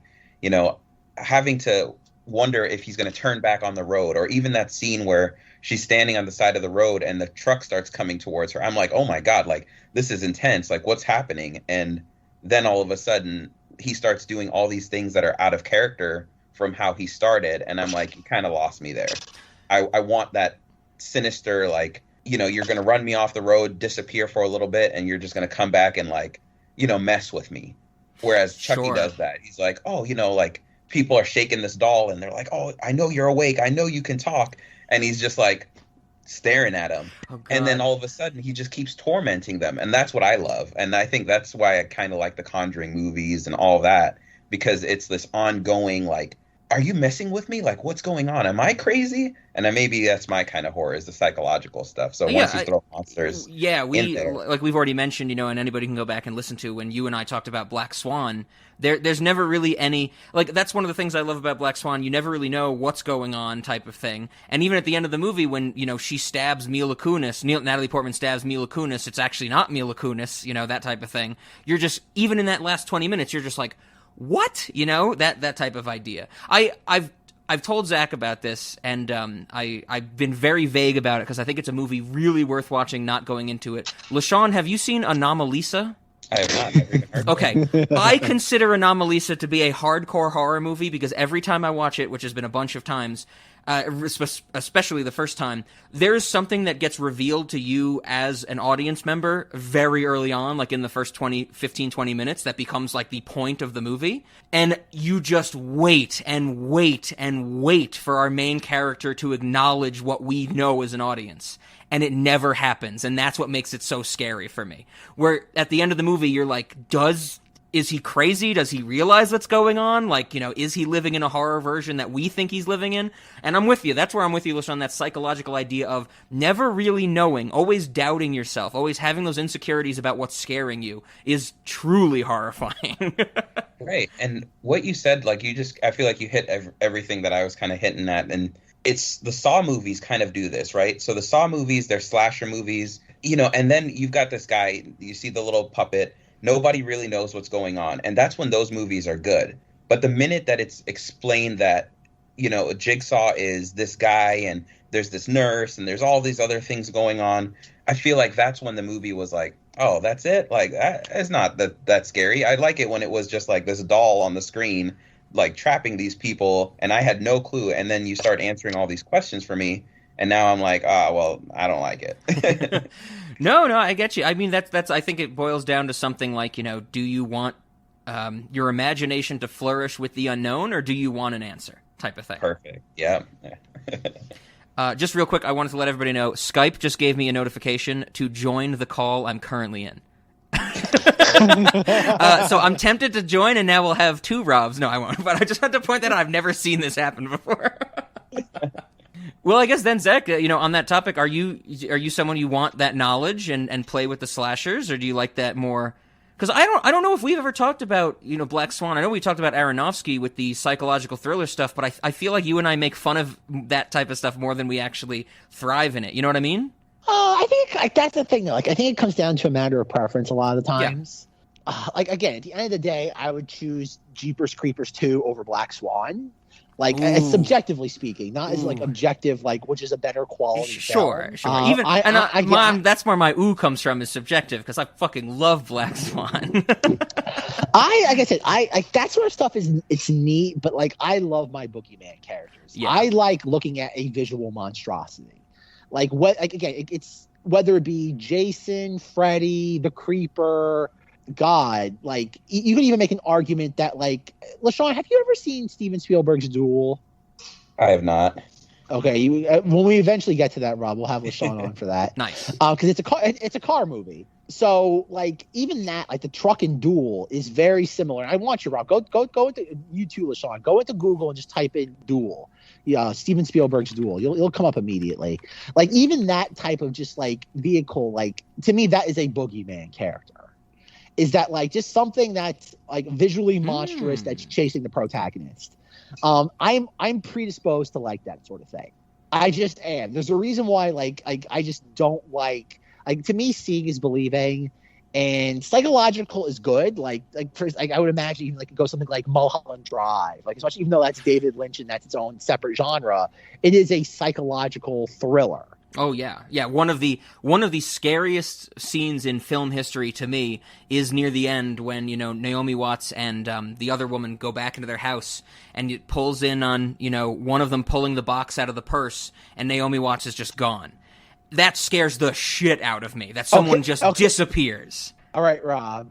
And guess what my scariest part of Mulholland Drive? This is perfect, Rob. You kind of the man behind the diner. Yeah. Winky's man. Like yes. That is like that to me. The boogeyman will always be, because it's a manifestation of the fear. Sure. The concept is deep, but it's more like ethereal in that sense. Like it's really hard to kind of contain. The boogeyman is there. It's everything in I don't want to say the flesh, but it's concentrated into one specific area. Definitely. And that's it. Right? If you ever want to know Rob and I's taste when it comes to anything in life, it can be separated into 2 different columns. You have that scene from Mulholland Drive that he referenced, and you have Winky's man. There it is. No, that's perfect. This is actually a great revelation for the end of the Fortyear that Zach and I have figured out our differences in horror. And I've definitely got a good understanding of where Zach is, and I think that the seeing is believing comment, like I think that's perfectly of like where I'm at. I feel like if I see it and it's not believable, that's it for me. I'm done. So if you sell it like Alien or Predator, any of those type of things, I'm like, oh, that's well done. Like I like that. One of my favorite movies is It Follows. I don't know if you've seen that one, Zach. Oh, okay. Yes! LaShawn, you just might have booked your spot when we eventually discuss this movie. Zach has wanted to talk about this movie for so fucking long. I think it is a completely useless, pretentious film. I love it. I hate It Follows. Zach loves to talk about It Follows. Okay, real quick. I just want to give LaShawn my context for It Follows. Okay, is that, like, here we go. I saw this movie like when it first came out. Like I have the receipt still. When we get to it, I'll show the receipt. I got it for $2, and I love it so much. I remember hearing about this movie before it ever came out. I'm like, okay, I want to see this. I enjoyed it like as a horror film. And then like the more and more like I've talked about it to Rob, because obviously Rob like knows the filmmaker for a completely different reason, and like every time Rob and I talk about it, Rob is like keeps poking holes in it at this point. At this point, like it has it's a definition of like death by 1,000 cuts. But the problem though is that like Rob kind of his intent in making me hate it has backfired, because now I love it for all the reasons he hates it. Because I find it so delightfully goofy at times. And Rob's like, Zack, it sucks for these reasons. I'm like, no, Rob. It's a masterpiece for these reasons. When it's not being over the top pretentious, it is the dumbest thing in the world. Oh man, I know. I have to save it when we get to that. I think it's almost inevitable now. LaShawn, you just might have put the final, like nail putting this in the books. That I'll save it for then. The whole electrocution in the public pool scene is the stupidest thing I've ever seen in a movie. No. All right, LaShawn is definitely coming back at some point during Monstober. Just even if we don't talk about it follows, he's just coming back because I know he'll defend me when Rob's like making fun of these movies. Definitely will. LaShawn, unlikely voice of reason. No, but I think LaShawn, before you said the magic words to cause such a reaction from us, you were saying you liked It Follows. I think because of the seeing is believing. Was that right? Yeah, and I'm on the side of, that's me. I'm like, all right, if you're going to give me a monster, it has to be well done. If you're not going to give me a monster, don't rely on jump scares, but give me the suspenseful stuff, the cliffhangers where you build it up like it's going to be a jump scare and then you don't. And then you keep doing that enough times and then you hit me with that jump scare, I'm going to be like, that will really get me. Yeah. That's my kind of horror, and I love to be scared that way where I don't expect it. And this movie, I just feel like the creeper was so great in the beginning. And that's why I'm like, I don't know what you love about him, Zack. Like, I love the teenagers in the beginning of that movie more. Like, their witty banter with the whole, oh, it's wrapped in a rope with sheets. Oh, it's wrapped in a rope with sheets with blood. Like, I just love the way that they talk and the jokes. And I love the movie for that. And I like when it was just innocent teenagers thinking they stumbled upon something. And you've got this guy, after them now because they've discovered a secret. But there's so many movies with that overall, like, what's the word? You guys talk movies all the time. Plot. That's it. Sure. No, I see what you're saying. Yeah, go for it. No, I no, like going back to LaShawn's things, like why I like this. It's like trying to explain to somebody why a joke is funny. Again, it just comes down to my taste, as we've talked about a lot when it comes to more Monstober films. Like, I am someone that was raised on a diet of just like, again, like I can still remember the first time I saw Freddy Krueger like as a character. It was at a local video shop when I lived in Florida. I can see the box like to this day still on the shelf. It's the like Nightmare on Elm Street, like the first film, like DVD art, and just like Freddy, like the image of Freddy just captivated me as a kid. It was like, what is this? I remember like asking my mother, and she's like, oh, like he's a bad guy. I remember being like on the picture, he doesn't look like a bad guy. It looks like he's protecting her. And it's like, okay. And then like it just like and Rob's heard my story, but my mother bought me a copy of Nightmare on Elm Street 2, and then like the next day returned it to Walmart because she had like a lapse. She's like, I had a lapse in judgment. I couldn't let you have this. And so like it kind of became like the forbidden fruit for me.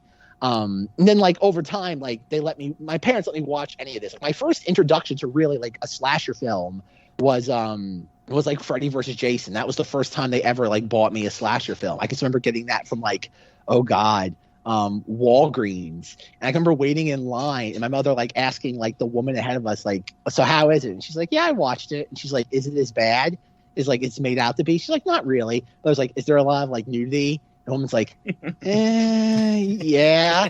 And she's like, is there a lot of like drugs and stuff? And she's like, yeah. It's like, and like, I remember like, and to this day, whenever we have the Freddy versus Jason conversation, which will happen, is like, I remember like that came out on DVD right after Christmas in 2003. And I can still remember my mother in my room building my Lego AT-AT Walker as we're watching this. And she's just like rolling her eyes at it. She's like, this isn't even like bad. It's just kind of like goofy. And I think that's where like, think about it, like my foundation for horror movies is Freddy versus Jason. Sure. And that's again, LaShawn, I imagine you've seen that, right? Definitely one of my favorites. There you go. So like if I tell you that's my foundation for horror movies, does that give you any more insights into why I love the Creeper as a villain? It does, but I feel like you like the idea of him. Like, it's one of those things, you're dating someone and you're like, there's potential there. But really, they're not living up to the potential for me. I'm like, you just got to let it go. There's better. But like, is there okay, LaShawn? So you mentioned the Child's Play franchise. Yep. Is there any other horror franchise or films that you would say are your top 3 or top 5? So Rob knows this one. I love The Strangers. There's Strangers 2, right? And I kind of like the Purge movies. I'm not gonna lie. On that topic, I know, LaShawn, you and I agree. When you mentioned strangers, LaShawn and I are very much, and this might be the only horror genre other than psychological I really love, home invasion horror. Yes. We really like that. I think because of the realism, but not to cut you off, of course. Yeah, no, it's definitely the realism for me. And what else did I just say? What's the last one that I mentioned? Strangers. The Purge. The Purge. I like those movies as well. I know they kind of overdid it now on the, like, what are they on, like, third or fourth one, and they just kind of ruined it. But I feel like those are kind of my ballpark. I didn't like, what's the one where they show, like, people being haunted and it's like the real camera footage? Paranormal Activity. Yeah, I hate those movies. I hate them with a passion. Like, I get nothing out of them. But I like the Conjuring movies, which I don't know why I like one but not the other, because I feel like they're the same realm. So that's kind of like my ballpark there, Zach. That makes sense, though. Like, all those are grounded in some form of realism, because, like, obviously the home invasion, like Rob said, that's realism. That's something that can happen any day, any moment. And before you came off your hiatus, Zach, last year, I was going to continue with Monstober, and I told LaShawn we were going to do Funny Games. One of my favorite movies ever, yeah. But like, going to his thing with the Conjuring movies, like, even though it's a hyper realized version of, like, Ed and Lorraine Warren, that is still at least has some germ of an idea grounded in reality. Sure. Whereas, like, exactly. So, and that's where I get where he's coming from now. Like, where I am just, again, Freddy versus Jason, definitely, like, even though you don't want to say supernatural, Freddy versus Jason in that movie are supernatural beings. There's nothing realistic about either one of them. See, I like what you're saying there, and I do like the supernatural, but it has to be done in a certain way. So there's what's that movie? I think it's called the Hole in the Ground, and it's the movie where, like, this woman loses her kid in the woods, and then her kid comes back, right? I don't know if you guys heard of this one. Is this from like 2019? The Hole in the Ground. Okay. Yeah, I've never heard of this. Yeah, no. It's fantastic. So the kid, she's playing with her kid. He runs off in the woods. She can't find him for like 5 minutes. Kid comes back, and all of a sudden this kid is, like, mean and, like, everything, and then comes to find out that this kid is not her kid, like, at all. And so that's kind of the premise of the movie. But it's super simple. It's just her and this kid. And when she finds out that it's not her kid, she confronts him. She's like, "You're not my son." And he's like, "I know." And it's just like this awkward, like, tense moment where it's like, what now? And she's just like, he's like, "But you're my mom and you're going to be my mom." And it's just like, what? Like, what do you do in that situation? Like, this kid's just telling you, like, you're his mom now. And those type of movies just get me. I just absolutely love them. And I'm missing that in Jeepers Creepers. There's nothing there for me. I get that. Like, again, not everything has to be, again, like, you can like a genre, but, like, that's the thing. Like, we have Monstober every year, but I'd be very hard pressed to call myself, like, a horror fan, because, like, it's that's the thing. Like, even, like, with music, like, I love music, but as Rob can tell you, I am not a music lover. Is that, like, I have a very, very specific taste, and if it goes even slightly outside of those bounds, I am, like, 99% inclined not to like it. Like, it's kind of like the thing. It's like, I know what I like, and I can almost tell you exactly pretty early on what I know I'm not going to like. So then how do you feel about, like, the Wrong Turn movies? I'm curious about that, because I feel like this is a very similar movie to the Wrong Turn movies. Wrong Turn, I've never seen those. I'm aware of them for, like, forever now. I haven't seen them, so I don't want to judge them. From everything that I've seen from, like, promotional materials and just, like, oh god, from, like, other media, I've wanted to watch them. I just never got around to it. I can't comment on that. That's the thing. I don't like commenting on something if I haven't seen it. But again, from what I've seen, I'm intrigued, and that's something I can't say. Yeah. Oh no, definitely. Yeah. The first two. I always love it. Yeah, the first two. But I'm just trying to think though, like, other, like, because again, you're the horror aficionado, so I feel like I can relate to you more with this with Rob. Or, like, usually I'm the one kind of dragging Rob into all this. Like, LaShawn, has Rob ever told you the story about when him and I went to go see the Friday the 13th remake? What the conversation was on the way there? No. Okay, this is what happened. Like so this, like, yeah. so what happened? This was what, junior year? So this was like early 2009 of high school. And so like Rob gets like, I'm like, Rob, let's go see Friday the 13th. And Rob is just kind of like, and like, and me being like a fan of this genre for almost 10 years now, he's like, and like Rob kind of begrudgingly like went. I think the thing was like, I guess, because it was kind of like I'm getting a free movie out of it, so why not? And so, like, as we're getting in the car, Rob's like, okay, I'm on board with this movie. And I'm like, oh, what's changed in the last, like, 2 days? And he's like, oh, I talked to this kid, like, in my history class, and he says there's boobs. So I'm good. I'm good. and that's the thing. Like, Rob's always been on board just for the nudity. He's like, if I get my nudity, and, and whereas, like, that was, like, 10 plus years ago, where that's evolved or maybe devolved from now is the and this is my best oh god, A to Z story on this is Halloween 3 Season of the Witch, which begins with the joke of Rob and I being like, where do you want to sleep, Dr. Chalice? Yes. That's a stupid question. And then they just start making out. Yeah. Yeah. And Rob's like, what was it? Rob's like, I am 19 and Zack is 70. and that's where it is. Rob's just happy now in a horror movie if there's nudity and he can laugh awkwardly at it and laugh at the awkwardness of it all. And that's where like Rob, like I love Rob to death though, but Rob's kind of just more like along for the ride as opposed to like appreciating this stuff like on a much deeper level. Am I wrong, Rob? No, not at all. I've never been a big fan of horror, of course. Like I said at the start of this, that's just how it goes. And now when you actually put it that way, it's making me think of, as LaShawn knows, I think in the American version of Funny Games, they make Naomi Watts get naked at a certain point. That might add a lot to why I like that movie so much. Does she have mom jeans though, Rob? For some of the movie, yeah, of course. All right, good. Oh god, but yeah, like that's the thing. Like, again, like if you even go through some of our Monstober movies, like have you ever seen Seconds with oh my god, what's his Rock name? Hudson? Handsome Man. Rock Hudson, yes. You ever seen that, LaShawn? Like that's more of a psychological thriller. No, I haven't seen that one.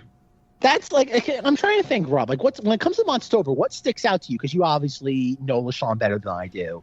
Like, what have we discussed, like, Monstober-wise that you think would, like, appeal to him? Just so I can get more of a read on his taste in horror. That's an interesting question. Have you seen Annihilation? No, I haven't seen that one. That's a good one. I think you would like that, LaShawn. That's another Natalie Portman. That's very psychological. The which one? The Aliens? Kind of. That's where they go into this thing called the shimmer, and like everybody's DNA is changing. Yeah, I've seen that. I didn't care for it. Oh, interesting. Okay. It was too deep. I was like, this is not the series. I was like, LaShawn, the only thing you have to know is that anytime you hear the word annihilation, you have to hear the sound afterwards. Right, Rob? Alien movie, the only aliens or space type movie that I think is really well done is I think it's not Poseidon. Poseidon's the ocean movie. it's the one where the guy is on the ship. He wakes up and he's the only one on this ship, and he's like, I'm alone and I'm by myself, and then all of a sudden he's not by himself. Prometheus? Is that what it's called? There's a lot of people in Prometheus. I'm not sure. I'm not sure which one you're talking about. I'll have to look that one up and send that to you another time. But that's a really good one. One that the movie in our Monstober that when I scroll back through our Monstobers real quick, Zach, is Mandy. Have you seen Mandy, LaShawn, with Nicolas Cage? I thought it was all right. Yeah. Okay. That one has the benefit of, I think, very similar to something like we've been talking about, where the first half might be very slow and methodical, and then the second half is just Nicolas Cage doing drugs and killing people with a chainsaw. Yeah. Everything you get. And that was the best thing in that conversation. I'm like, yeah, the first half of this is slow. Second half is just delightful. And Rob's like, no, Zach. I love the first half. It's the second half that's lacking. It's the first half that's the masterpiece. And it was just him and I arguing over which is more delightful. I'm like, Rob, he snorts cocaine and kills Cenobites. Like, what is there not to like about that? Cheddar Goblin's kind of like that paradigm shift where it's just like, yes. Rob and I are just like, okay, that is the firm transition point in the movie for both of us. Well, I guess the I guess the $1 million question for LaShawn is, and this is going to tell whether how much I like him as a person. Uh-oh. What is your opinion on Dr. Sleep? Oh, I find Dr. Sleep's amazing. I love that.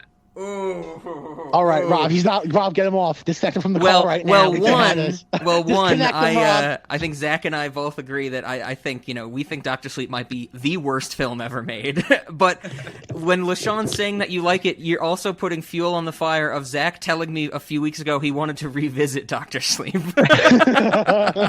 That'd be great. Like in defense of Dr. Sleep, and it's just like the episode ends with me putting a gun in my mouth. Like that's just. Yeah, just for kind of context, LaShawn, Dr. Sleep, I think, is the only time in Cinemodity's history, because we did an episode on it, where when we got to the restaurant, I said, I have no snacks to put forward because I do not want this movie related to our restaurant. And Zach's response was a cyanide pill.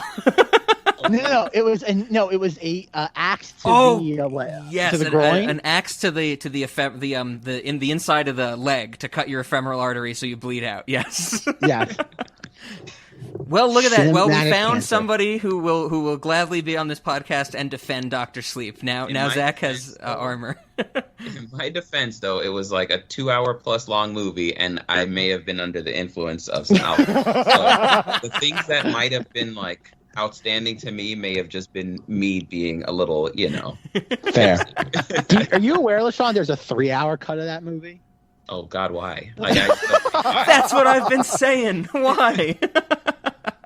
I want to watch it so bad, but like I know the moment I get to the Stuart Ullman sequence, like my brain will just turn off. Like I know I will. Like I'm pretty sure I had a stroke in October of 2019. I will have a stroke for certain this time. Yeah, I know I will. You ever know if this thing? It's kind of like Winky's Man in Mulholland Drive. I'm like, I know if I get to this point again, something bad will happen to me. I just know it. And it's like, will I eventually go to it? Yes, because I'm a bad human being that's tended to like self-destruction. Oh, that's good. God. All right. Good. Is there anything else about Jeepers Creepers? Because there's just one more point I want to touch on. I will say the one thing for me is now that we've talked so much, I think I'm changing my answer, and I think the first movie is my favorite. Okay. God damn it. Okay. I think the only other thing I wanted to bring up was I mentioned it briefly at the start, but I knew that Justin Long was in this movie, and it was not a comedic role. I went into it thinking that I was going to dislike Justin Long. I kind of really liked him in the first movie. I thought he did a great job as this the scared kind of male protagonist. I had really nothing against him. I was really expecting to dislike it because when I think of Justin Long, I think of, like I said, Dodgeball. I think of that movie Accepted, where he makes his own fake college. If anybody remembers that one, he's George Harrison. Oh, Accepted. Yeah. I think of him in that. I think of him as George Harrison in the Dewey Cox Walk Hard, the Dewey Cox story. So he's always been comedic to me, and I really didn't think I was going to like him, but I kind of have to say Justin Long did fine in this role. I don't know, did you guys have any problems with him? No, he was cool. No, like I said, that's I think, but this is like before he became the like the Mac guy. And like, yes. I'm a Mac, I'm a PC. This was before he became the comedic actor that I think everybody knows him as, but I saw this and learned about it well after I thought of him as the comedic actor. What I'm saying is that Justin Long and I went through the turnstiles in opposite directions, Zach. Oh, jeez. Can we just real quick? I'm kind of I know I wasn't involved with the Coraline discussion, which was recorded yesterday, but won't debut for like that's a month, Zach. I don't know what you're talking about. What are you saying? I know, but I like that we're talking about Justin Long, who is I'm a Mac. And in Coraline, the dad is the PC John guy. Hodgman, yeah, absolutely. I love that we have this weird sort of just like parallel right there, like unintentional. Just I mean, I don't know what you're talking about, Zach. I haven't what? Coraline? We're not talking about. It's a month away. That's a month away. So, what was your last thing for Jeepers Creepers, Zach? This goes back to like the Victor Salva thing of like persona non grata. Like if we ignore it, it kind of reminds like what? Oh God. The media, the public at large is doing to him is like, it reminds me of that Treehouse of Horror gag, just to tie this back into another horror property of like when there's all the advertisements and like how they defeat them is just by ignoring them, they go away, because that's how we solve problems as adults, just ignoring them long enough and they go away. Yeah. Is that like there's like a horror YouTube channel that has like millions of subscribers. I think it's something like Kill Count, and they go through horror movies and count it. And like they did a video like why we'll never do Jeepers Creepers. And like, I literally just like roll my eyes at that title. It's like a 5-minute long video. I'm like, so it's gonna be 5 minutes of grandstanding. That's all. There's no reason to do a video like that other than to virtue signal. And this is the thing that I just like again, I'm not disputing that Victor Salva did like horrible things. But this is the thing that kind of frustrates me is that like, oh, we'll never get like a creeper action figure because we are not going to put money in his pockets. But like for an American Werewolf in London, they are making action figures this year, not just of the werewolf, but all of the Nazi demons. And I'm just like, yes. And I'm just like, why are we supporting a manslaughterer?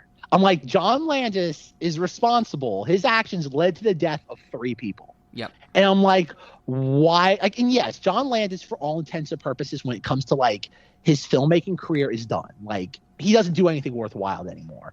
But like, you are putting money in his pockets, and he never paid a societal price for this the way that Victor Salva did. Victor Salva did his time, whether he was released early or prematurely.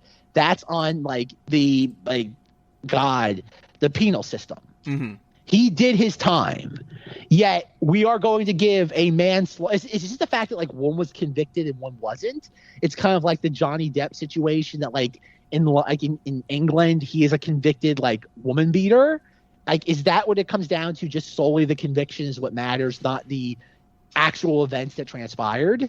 I mean, this is like nobody has to touch this. I'm just saying, everyone just be like, I abstain. I want like not touching this hot potato. It just makes me mad that like the same company that says like, oh, we are never going to give you a creeper figure is the same one like, yeah, we're going to make American Werewolf in London merchandise. And it's like, again, not saying that like one crime is better or worse than the other, but like both are despicable things that led to human suffering. And it's like one already paid their price, the other didn't. Yet the one that didn't pay the price, we're putting money in their pocket. And this goes back to the whole thing, like where I believe like you either apply the same standard to everybody or you don't. You can't pick and choose your winners and your losers. That's where I'm with you, Zach. And just like Zach said, LaShawn, feel free to abstain from this discussion or join in and then choose not to pitch your YouTube channel at the end, you know, whichever one you think will work out better. But no, I'm kind of with you. And I think it's getting at this thing of it's really weird and it's really upsetting to me. I'm with you, Zach. We should hold everybody the same standard.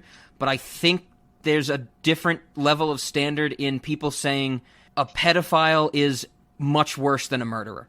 And I think a lot of people feel that way. And that really bothers me. And I think that's what this comparison of Salva and Landis comes down to some extent.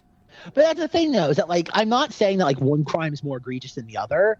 It's just that, like if you're going to take that stand that, like, oh, someone who's committed a sexual crime is someone we don't want to be in business with, that's fine. I have no problem with that. Like, mm-hmm. I agree. I applaud the fact that you have that level of liberty to make those decisions.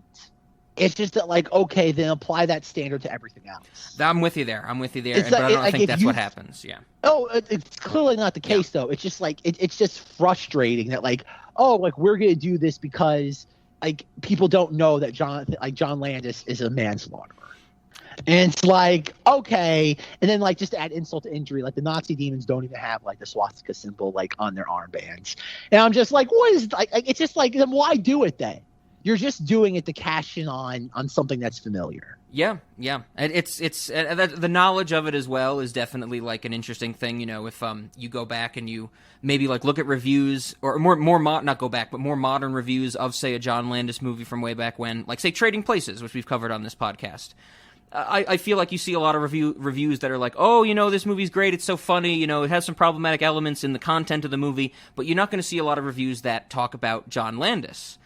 Whereas if I would imagine if you went to Letterboxd and you looked at the reviews for Jeepers Creepers, every single review would say something about Victor Salva and his pedophilia and stuff like that. So there is that level of, you know, how many people know about it type of thing. Or maybe not how many people know about it, what have we done as a society to make it easier for people to know about? Because I think, you know, everybody tells the story about Victor Salva. Like Zach knew it, told me, and we told LaShawn in this episode. I'm sure people who watch or listen to this episode are going to know it for the first time as well. Where the John Landis thing, I don't think that comes up as much. You know what I mean? Oh, sure. No, I get it. But, like, it's kind of like the whole idea that, like, if somebody likes, like, again, it comes down to just the mentality of people. Yeah. Is that, like, it's even with, like, Jeepers Creepers. Like, I think Rob has heard it a couple of times now. Like, there was I think it's, like, twice or three times a year, Target will have, like, a sale where it's, like, buy 2 pieces of media, get 1 free. And, like, I have both of the Jeepers Creepers on DVD, but I wanted to upgrade to Blu-ray because the DVDs are kind of, like, eh. And so I'm like, okay. And I found out, like, a couple of years ago, Shout Factory, like, the boutique label for Blu-rays, released, like, a collector's edition for both films. I'm like, oh, this is, like, neat. And it's like, oh, they went out of print, like, in 2014 because, like, the Victor Salva quote-unquote hysteria started again. Mm-hmm. And it's like, oh, so, like, all that's available is, like, the lousy transfer from, like, the, like, late 2000s. Because, like, we can't, like, that's the thing, like, we're not going to reinvest money into the film that was worked on by, like, hundreds, if not thousands of people, because one guy who at the time of production, everybody knew what he had done. Like, that's just it. Like, if this was all happened after the movies were released, I'd be like, okay, I get it. But, like, everybody involved with the production knew what they're getting themselves involved with. Mm-hmm. Yep. And that's where it's like, I just don't get this idea of, like, again, it comes down to the art, separating the art from the artist. It's just that, like, okay, then the movie should never have been made then. It's like, if we're going to forsake this, then just burn all the prints of it. Just like, all honesty, release it in, like if whoever owns it should release, like, the print into the public domain and it's out there now. Then nobody should ever make money. If you want to stop him from making money, then it should be released into the public domain. Like that is the thing. And it's the hypocrisy of it that bothers me. It's because we're just, like, we're picking and choosing. And I do not agree with that. Fair. Basically, what this comes down to is I want an action figure, and I'm mad that I can't. This is what it boils down to. This is a very adult reason for a very childish complaint. I want a creeper action figure, and I can't have it. This is also very interesting. This is Zack being able to talk about this stuff, which, of course, Ben and I did for a good long time at the start of our Pootie Tang episode regarding Louis C.K. So I'm sure LaShawn did not expect to get into this type of stuff in Jeepers Creepers. No idea. I'm learning a lot, though. I'm like, wow, this all happened? And they still let him make a movie? Okay, wow. 2 movies. Yeah. 2 movies. But it's something really interesting real quick, because, like, I typed into Google Images an American Werewolf in London because I wanted to see the Nazi demons. Mm-hmm. And you know what's really, really odd and kind of spooky? Like, we all know Google is, like, the real world manifestation of Skynet. But you know what the spooky part of all this is? When you type in American Werewolf in London, there are, like, I'm literally, like, ever since I mentioned them, I've been scrolling through the image search. I haven't found a single still of that sequence. Oh, okay. And we all know, like, how Google goes nuts when it comes to certain, like, flag iconography. Mm-hmm. I'm just saying, man. Interesting. Like, it's at some point there's gonna be a movement to like Song of the South movies that are deemed problematic. Sure. And there's gonna come a point where, like, even though nobody here is like, okay, I want to die on the Jeepers Creepers hill. It's neither one of these movies are that good, but, like, it will get to that point where, like, there'll be movies that are like, oh yeah, we have to get rid of them. But why? Well, because they've been deemed bad by the powers that be. And it's like, yeah, but it's art. Like, isn't that what art's supposed to be? Is it, like, controversial? Nope, it's been deemed bad. Like, that's the spooky thing about all this. It feels like certain movies are on the path to, like, Song of the Southville. Mm-hmm. And even though, like, Rob and I have talked about that and we're like, it's not a good movie, just let people see that. Like, instead of making it into, like, this forbidden fruit, let people see that, like, it's mediocre to bad. And guess what? You like, nothing, like, cleanses the dark quite like sunlight. Yeah, right on. So yeah. Like I said, it's spooky because, like, the fact that, like, Jeepers Creepers is, like, almost on the verge of being out of print is just, like, it just makes me nervous for just like any of these movies. Is it like, okay, like, so, like, how far are we going to draw the line? Yeah, absolutely. No, I mean, I think everybody knows I'm with you, Zach, because there's a reason I like to save everything to my hard drive because it will disappear eventually. Exactly. What's the episode of The Simpsons we're always talking about? Stark Raving Dad. Oh, yeah, Stark Raving Dad. Yep. Got canceled because Michael Jackson provides a voice uncredited. You would not even know it's Michael Jackson if you watched the episode. it's canceling something not just that was like produced and crafted decades earlier. It was also a decade plus after the controversial person's been dead. So they're and that's the thing, they can't even benefit from it. Only their estate can benefit from it. And I find that fascinating. It's just that, like, okay, the bad man can't profit off of it. Can we have it back now? No. Okay. It's like it's insane when you think of it that way. Oh yeah, it's the weirdest thing. It's the weirdest thing. Alrighty. Anything else about these movies? Or are you ready to get into our questions? I think I'm good. Anything else from you, LaShawn? I just was thinking one thing. I was like, I find it very odd that they kind of used a lot of cliches in the first movie, but whereas in the second movie, I feel like there weren't a lot of the, oh, why would you do that moment? In the first movie, I just don't understand why the characters knew it's like they were aware of their downfalls, but still did them. Mm. And in the second movie, everyone seemed intelligent enough to be like, oh, wow, like, I don't think he's trying to let us, I don't think he's trying to stop us. What did they say when they found stop us from getting out? He wants to keep us in. Yeah. And it's like, I feel like everyone was so self-aware in that movie, and they're just like, oh yeah, we've got all these problems, and we're not. I feel like their problems were deeper than the monster. Like, they were just like, oh, we have all these, like, they'd have a harder time like becoming friends on that bus than just going out and getting slaughtered. Sure. And I'm just like, what is that movie about? So I think the movies, they just took two different directions. And I'll never quite understand a lot of what the first movie was. I feel like they just made the characters purposefully stupid to keep a movie going and use all the cliche horror tricks that were up their sleeve. Like, you know, falling down that hole. Oh my God, rats. Like, even that scene was like a minute long with her holding his legs. And I was like, are you going to fall in the hole already? Like, it just went on for too long. And I'm just like, all right, this movie's doing just enough to keep the ball going, but it's really not doing anything outside the box. And which is kind of like the transition from like that 90s, you know, or 80s type of horror films to what we have now. Because I feel like now it's not anything like that, but it's because those cliches are what they are. It's interesting you bring that up now, because that makes me think of in the second movie. You know, I think there's a point where, as we've been calling him, Evil Jock Man. He's like, look at that. That means there's a farm. We should just make a run for it. That type of thing. And we have, you know, I think his girlfriend in the movie, Rhonda, is the one who questions him on it. And so it's like you actually have that back and forth of like questioning about what they're going to do and stuff like that. I mentioned that scene though because it was kind of weird to me the way that they chose to deliver the dialogue. Is that, you know, the character's name Scotty says like, look at that, there's a farm out there, we should all just make a run for it, that type of thing. And then it cuts back to Rhonda and she goes, Scotty, with that thing out there? Scotty, with that thing out there? Scotty, and like she repeats it, and it like cuts back to him before she repeats it, but I'm just hearing it, I'm just like, who says we wait around? I'm serious. Scotty, you're not talking about getting off this bus. You see that? That means that there's a farm down at the end of this road somewhere, and that's as far as anybody'd have to get to. With that thing out there? Scotty, with that thing out there? Scotty! That thing hasn't been back here in almost an hour. And that doesn't mean that it's not still up there somewhere. And that doesn't mean that it is. I get it, you know, she doesn't want to do that type of thing, you know? That movie was pretty realistic, and that's why I think at first I really was like, oh, that's my favorite of the two, because it was like this stuff would really happen. You know, it's kind of like the scene from The Dark Knight when they're on the ships and they're like, you know, trying to blow the other ship up and like what's going to happen. And you get the one person that's like, every man for himself, push the button, blow up the other ship.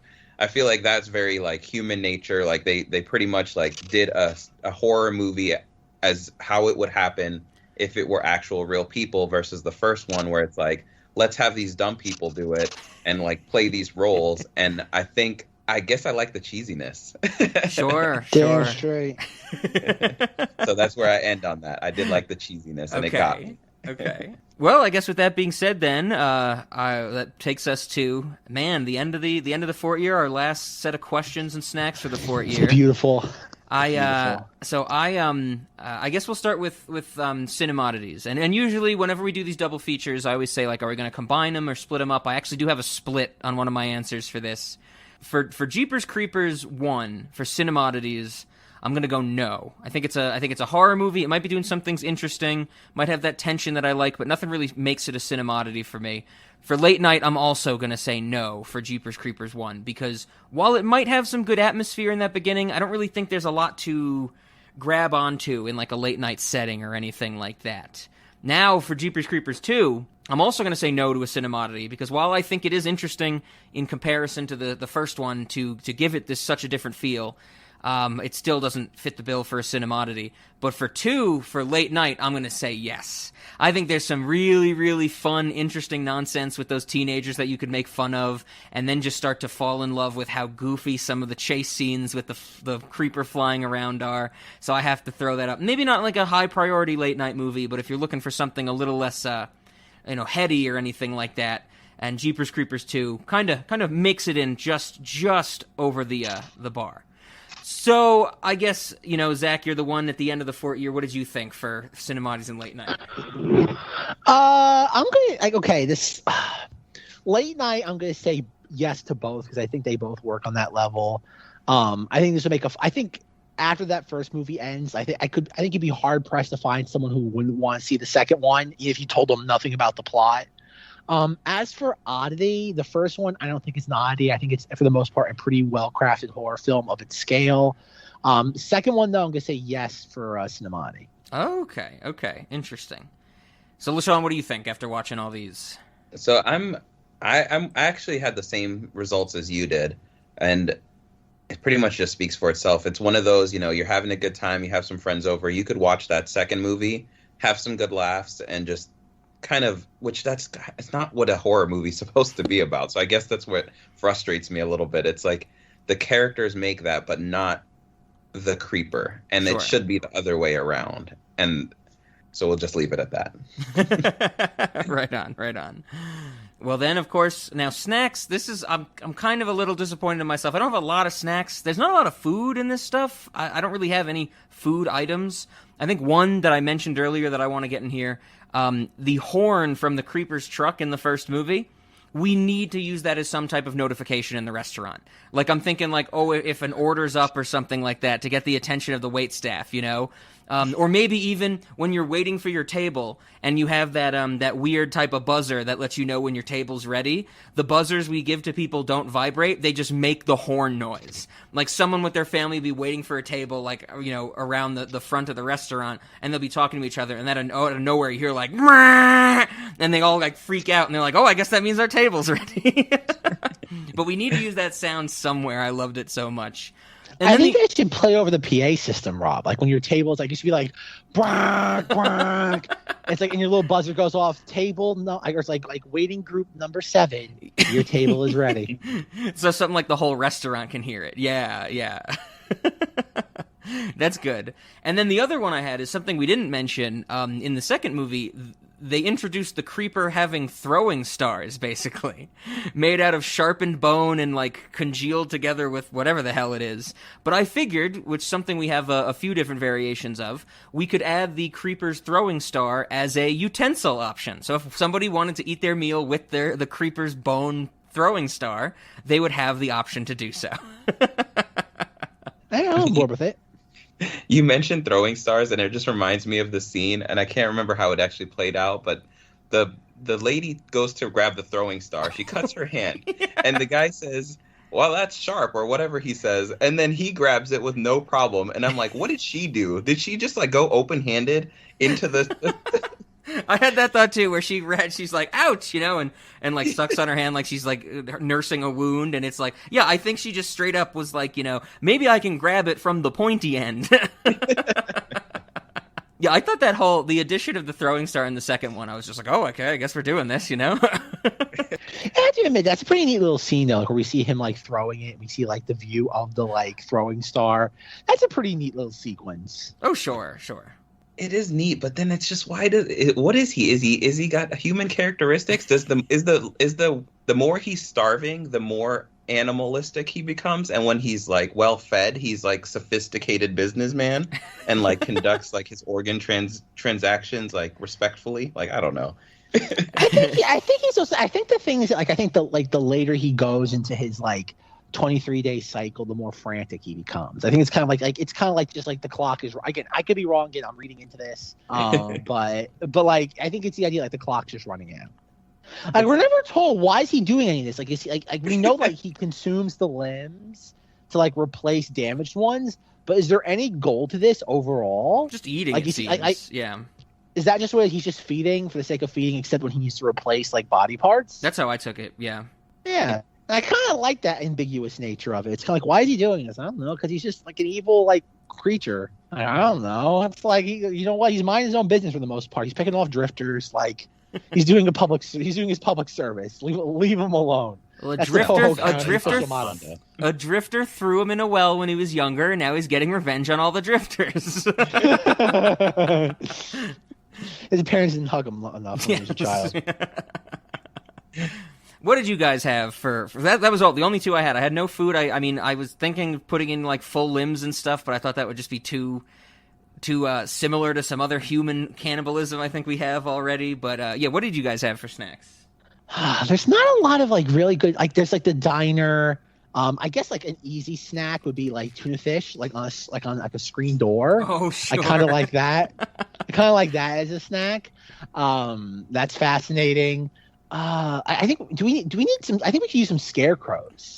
Like in the sense of like I kind of like just like those giant things where like we set them up in the restaurant. And maybe like occasionally like maybe that's how I know, Rob, we have a lot of systems in place in the San Marty's restaurant for picking up like unwanted beings. But maybe we throw the creeper in there. Like maybe like that's a Monstober special or something for like 1 month, like for the month of Monstober, like one of our scarecrows is the actual creeper. And it's like, oh, where'd little Billy go? Okay. Interesting. I kind of like that. I'm trying to remember. I don't think we added them. No, it doesn't look like we did when we did the Scarecrow Walks at Midnight from Goosebumps. I don't think we included any of those scarecrows.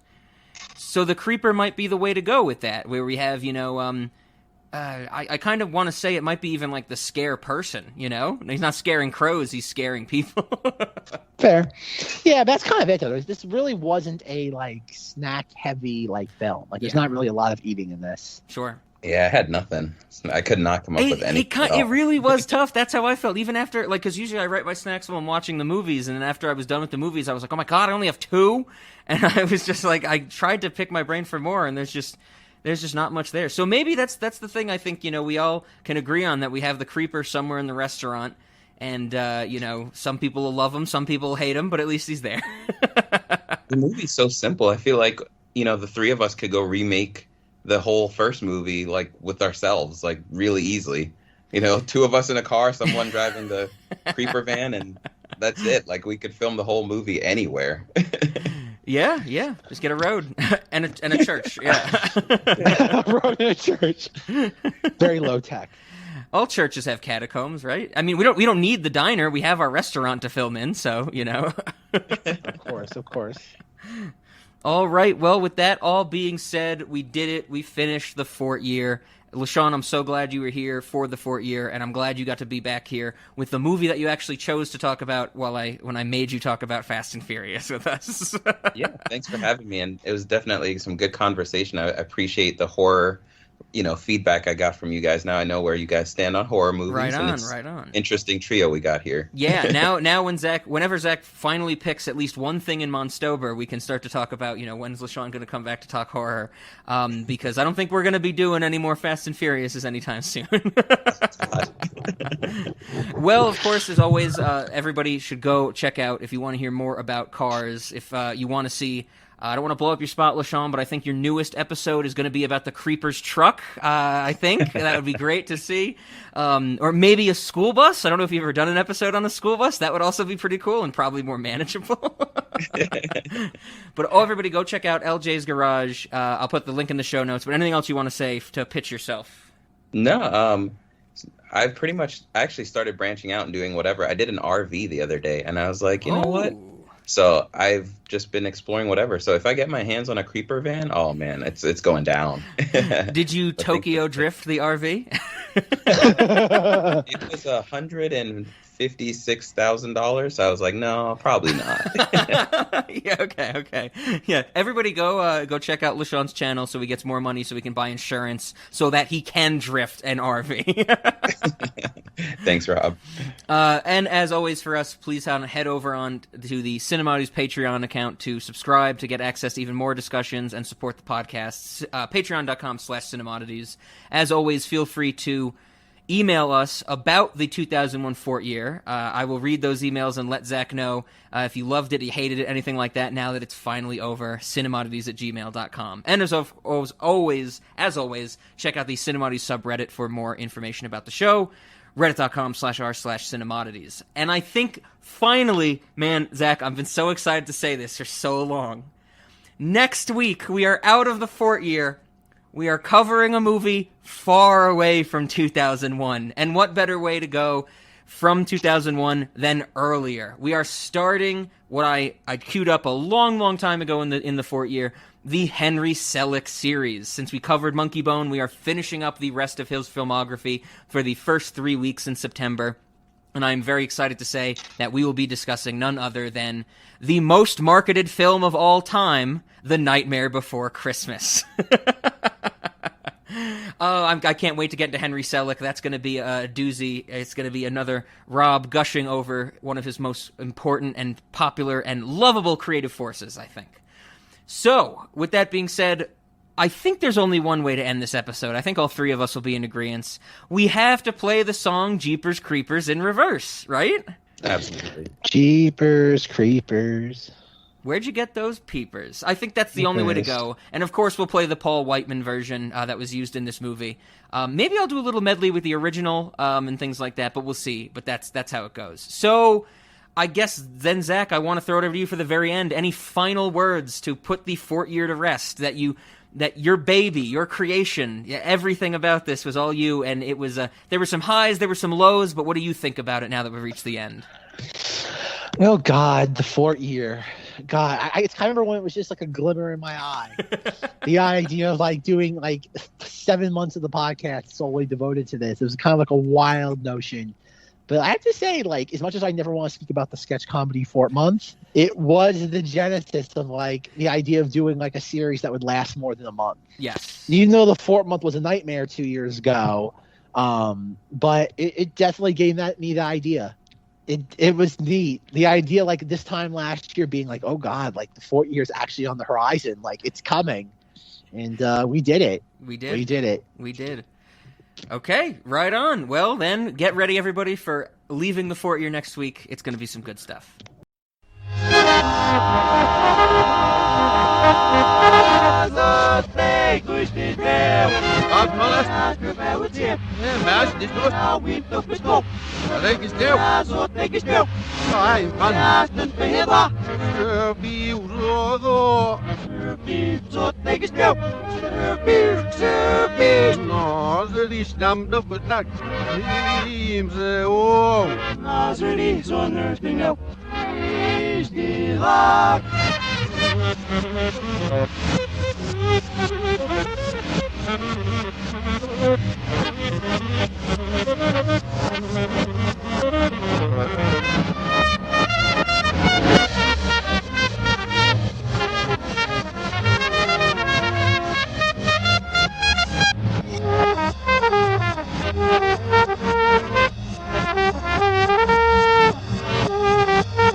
Now mud nickels out in your wee moose then I see but I just loose shelf never there was no shelf never there was a hurt put out. I shall not some girl smile and help me give me your van and there's this ass never there was no possess never there was no hurt put out.